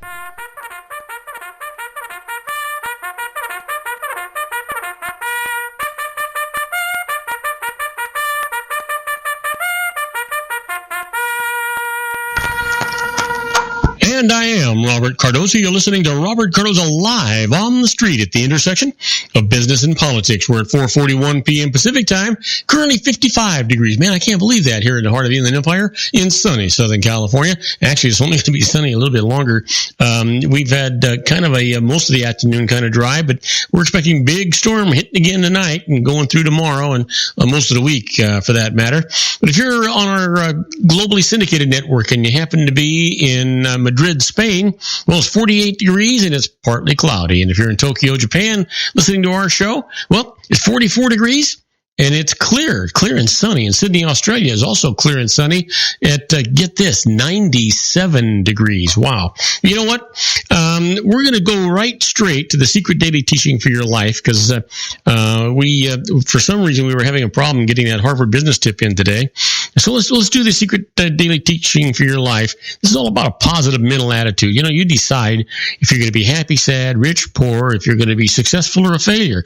You decide how the people around you are going to be. You do it every morning when you look in the mirror and you say, wow, I'm going to have a happy, prosperous, phenomenal, fruitful day today. And I'm going to make everybody around me happy. You decide how it's going to go. Well, the secret for today is when you know that the infinite intelligence of the universe exists, you can tune into it and draw anything from it. The past greats drew what they wanted from the infinite wisdom of the universe and then produced it in our physical world.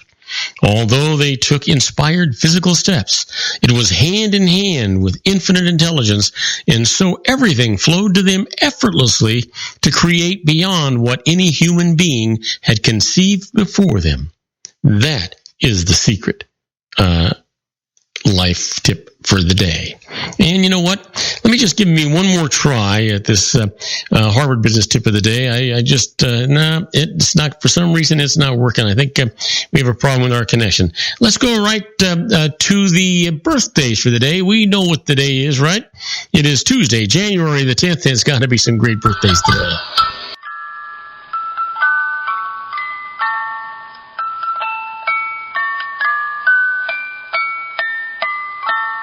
Okay, so you know what? We've got some phenomenal birthdays to share with you today, so let's just get right to them. This first guy, God, I can remember watching him. He was so phenomenal. He was born in 1904, passed away in 1987, an actor best known for his portrayal of the Scarecrow in the film The Wizard of Oz. Man, what a dancer he was. Ray Bolger, happy birthday. And here's somebody that most of you'll know. He was born in 1949, still with us. Two-time former world heavyweight boxing champion, Olympic gold medalist, and successful entrepreneur. Happy birthday, George Foreman. And then finally, born in 1974 as an actor and musician, best known for being half of the musical comedy duo Flight of the Conchords. Happy birthday, Jermaine Clement. Yeah, absolutely. So, you're wondering what happened today in history? Well, sit down in your easy chair, get yourself a cocktail, because I'm about to tell you what happened today in history. On January the 10th, 1810, the marriage of Napoleon and Josephine is annulled. And in 1901, the first great Texas oil gusher is discovered at Spindletop in Beaumont, Texas. The first one, 1901. Can you believe that? And then finally, on January the 10th, 1982, the Freezer Bowl, the NFL's coldest game in terms of wind chill at a minus 37 degrees Fahrenheit, is won by the Cincinnati Bengals, who defeat the San Diego Chargers 27-7 and advance to Super Bowl 16. Yeah, absolutely. Well, you know what? Our quote for today comes from Jerry Garcia. Yeah, you know that Chunky Monkey made an ice cream named after Jerry. Well, Jerry says, constantly choosing the lesser of two evils is still choosing evil. Wow. Give that some thought. Is that profound or not? Well, you know what? Time for those interesting but useless facts. We've got a number of them, so let's get right to it. Did you know that in Tulsa, Oklahoma, it is against the law to open a soda bottle without the supervision of a licensed engineer? Can you believe that? Holy mackerel. But it's, goes to show you more times, for every law that a legislator creates, they need to take two of them off the books. This is ridiculous stuff, right? How about this? When Kellogg's Raisin brand first came out in 1942, they had a bunch of grapes instead of raisins next to the name of the cereal on the cereal box. Now, in 1966, Sonny, the happy smiling son, came out, and that is when the grapes turned into raisins. Yeah. Isn't that the truth? I don't know if that's the truth or not, but it sure sounds good. It makes a lot of sense anyway. You look it up. How about this? Did you know that wheat is the world's most widely cultivated plant? It's grown on every continent except Antarctica. Yeah, isn't that something? And in Maine, it is illegal to sell a car on Sunday unless it comes equipped with plumbing. Can you believe it? All right, let's give you another one here. Here's one for you. You know what? Never mind what you saw in the film, The Poseidon Adventure. The biggest wave on record, reported by a reliable source, was estimated to have attained a height of 112 feet. Now, it was measured at some distance, now I hope by a tanker traveling between Manila and San Diego in 1933. The wind was blowing at 70 miles an hour at the time. Wow. Can you imagine that? 112 feet. Holy mackerel. Well, let me leave you with this one. The home team must provide the referee with 36 footballs for each National Football League game. Did you know that? Well, now you do.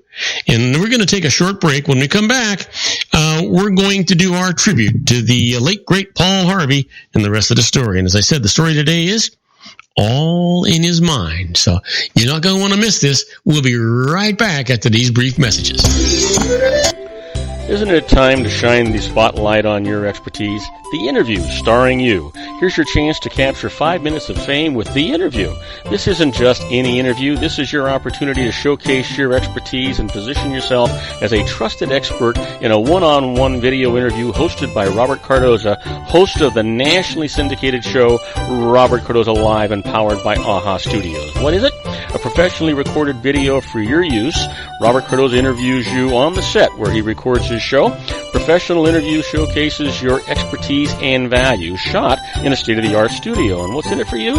Gain credibility as an expert, earn the trust of your target market, educate in a way that intrigues your audience, gain a powerful marketing tool that offers dozens of uses, website, video sharing sites, social media, email, DVDs, direct mail, lobby video, resumes, profile building, all that kind of stuff.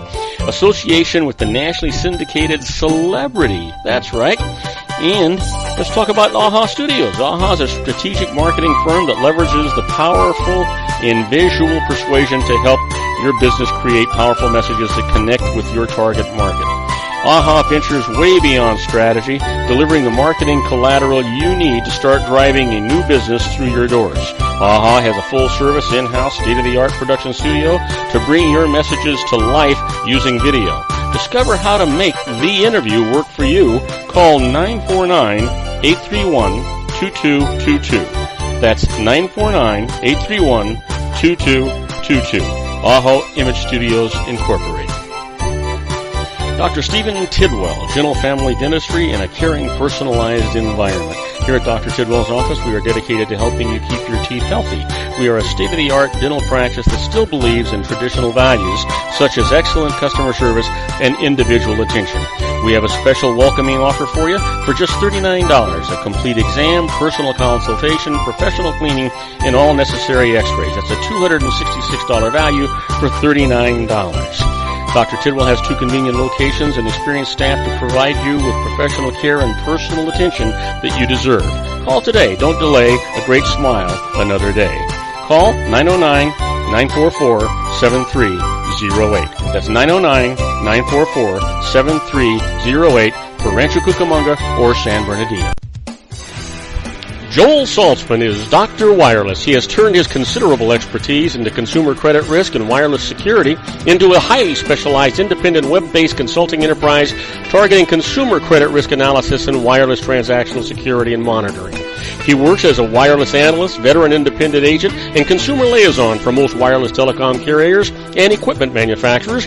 For more than 20 years, corporate and private clients and media audiences have counted on his unvarnished advice while weighing the technology, performance, and cost differences between Sprint, Nextel, AT&T, Verizon, and T-Mobile.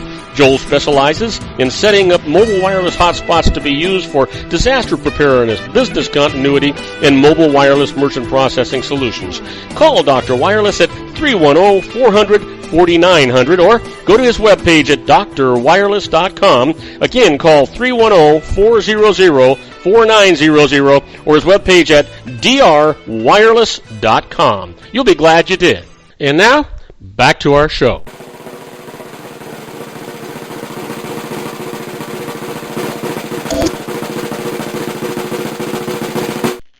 And I am Robert Cardoza. You're listening to Robert Cardoza Live on the Street at the intersection of business and politics. Well, we're coming down to the wire, and at 4:52 p.m. Pacific time, it's still 55 degrees here in the heart of the Inland Empire in sunny Southern California. And if you're listening to us on our globally syndicated network and you happen to be in Auckland, New Zealand, well, it's 73 degrees and mostly cloudy. And if you're in Hong Kong, it's 68 degrees and mostly cloudy. And then if you're in that beautiful Lisbon, Portugal, it's 55 degrees and it is clear. But you know what time it is? It is time for our tribute to the late, great Paul Harvey and the rest of the story.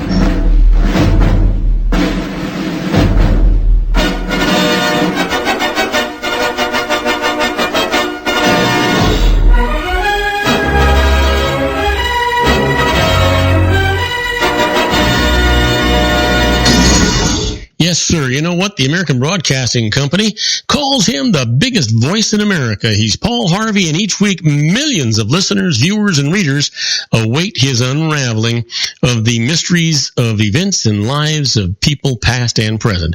He was heard on over 1,400 radio stations, seen on 110 television stations, and read in 300 newspapers. The rest of the story has for years been exploring the byways of history with revelations that are intriguing, amusing, and surprising.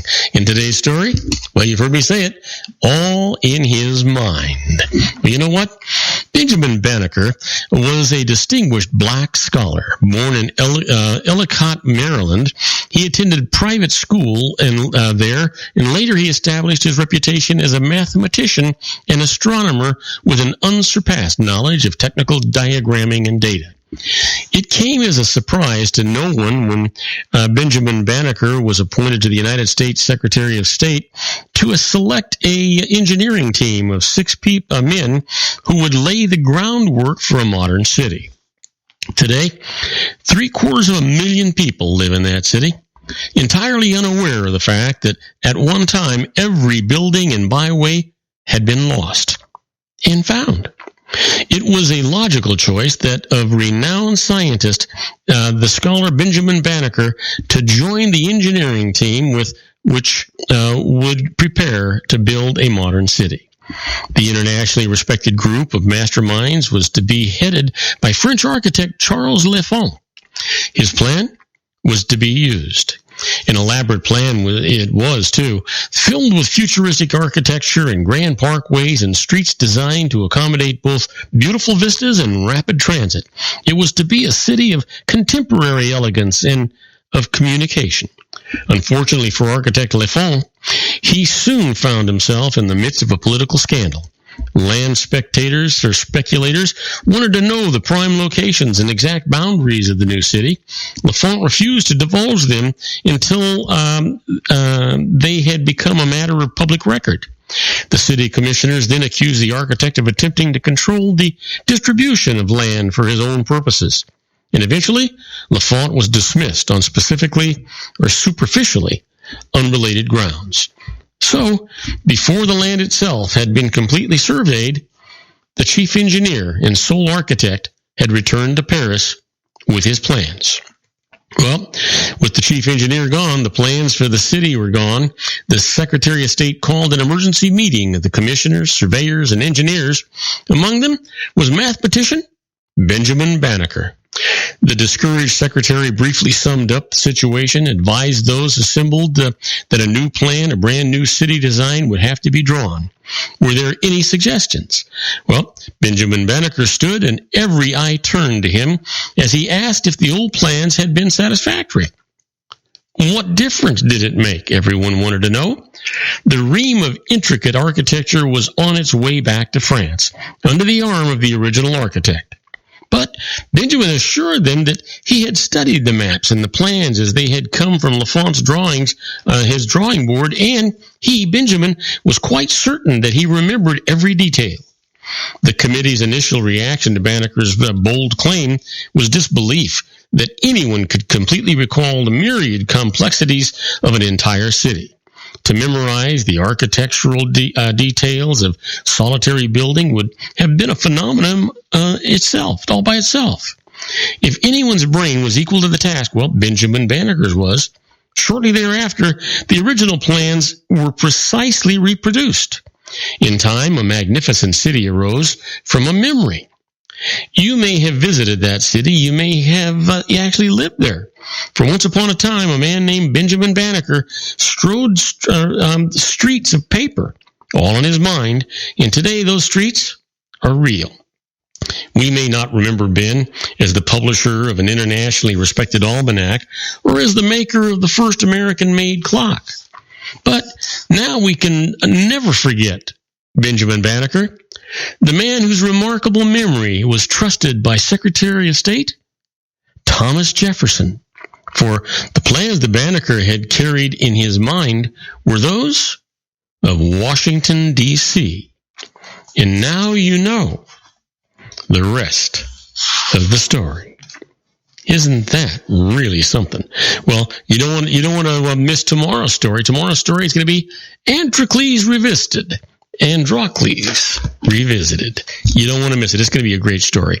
Now, also tomorrow we're going to be talking about you know what? I think we're going to change things a little bit. I'm going to talk about better email solutions, the best way to email your resume, job interviewer sneaky tricks, and I'm going to talk about a lot more than that, just that. And then we'll have our own Joel Saltzman, Dr. Wireless. He'll be here, and he'll be talking about new wireless technology news. And then I'm going to continue our tribute, like I said, to the late, great Paul Harvey in the rest of the story. We're going to ask you to please tell all your friends about our show here on the RLC Broadcasting Network. Ask them to tune in and to listen to us. They'll be glad they did, you'll be glad you did, and I'll be glad you did. And don't forget, go to your app store, get our app. It's absolutely free. Then you can listen to us anytime you want, 24 hours a day, 7 days a week, or even live if we're broadcasting live like we are right now. That's our show for today. Beginning today, treat everyone you meet as if they were going to be dead by midnight. Extend them all the care, kindness, and understanding that you can muster. Your life will never be the same again. So many of our dreams at first seem impossible, then they seem improbable, and then when we summon the will, they soon become inevitable. You know, the real secret of happiness is to make others believe that they're the cause of it. Robert Cardoza Live is brought to you by blogtalkradio.com every Monday through Friday from 4 p.m. to 6 p.m. Pacific Time. Now, go out and make it a great day. Your host has been Robert Cardoza, the technical advisor, Matchstick Digital, and your executive producer, also Robert Cardoza.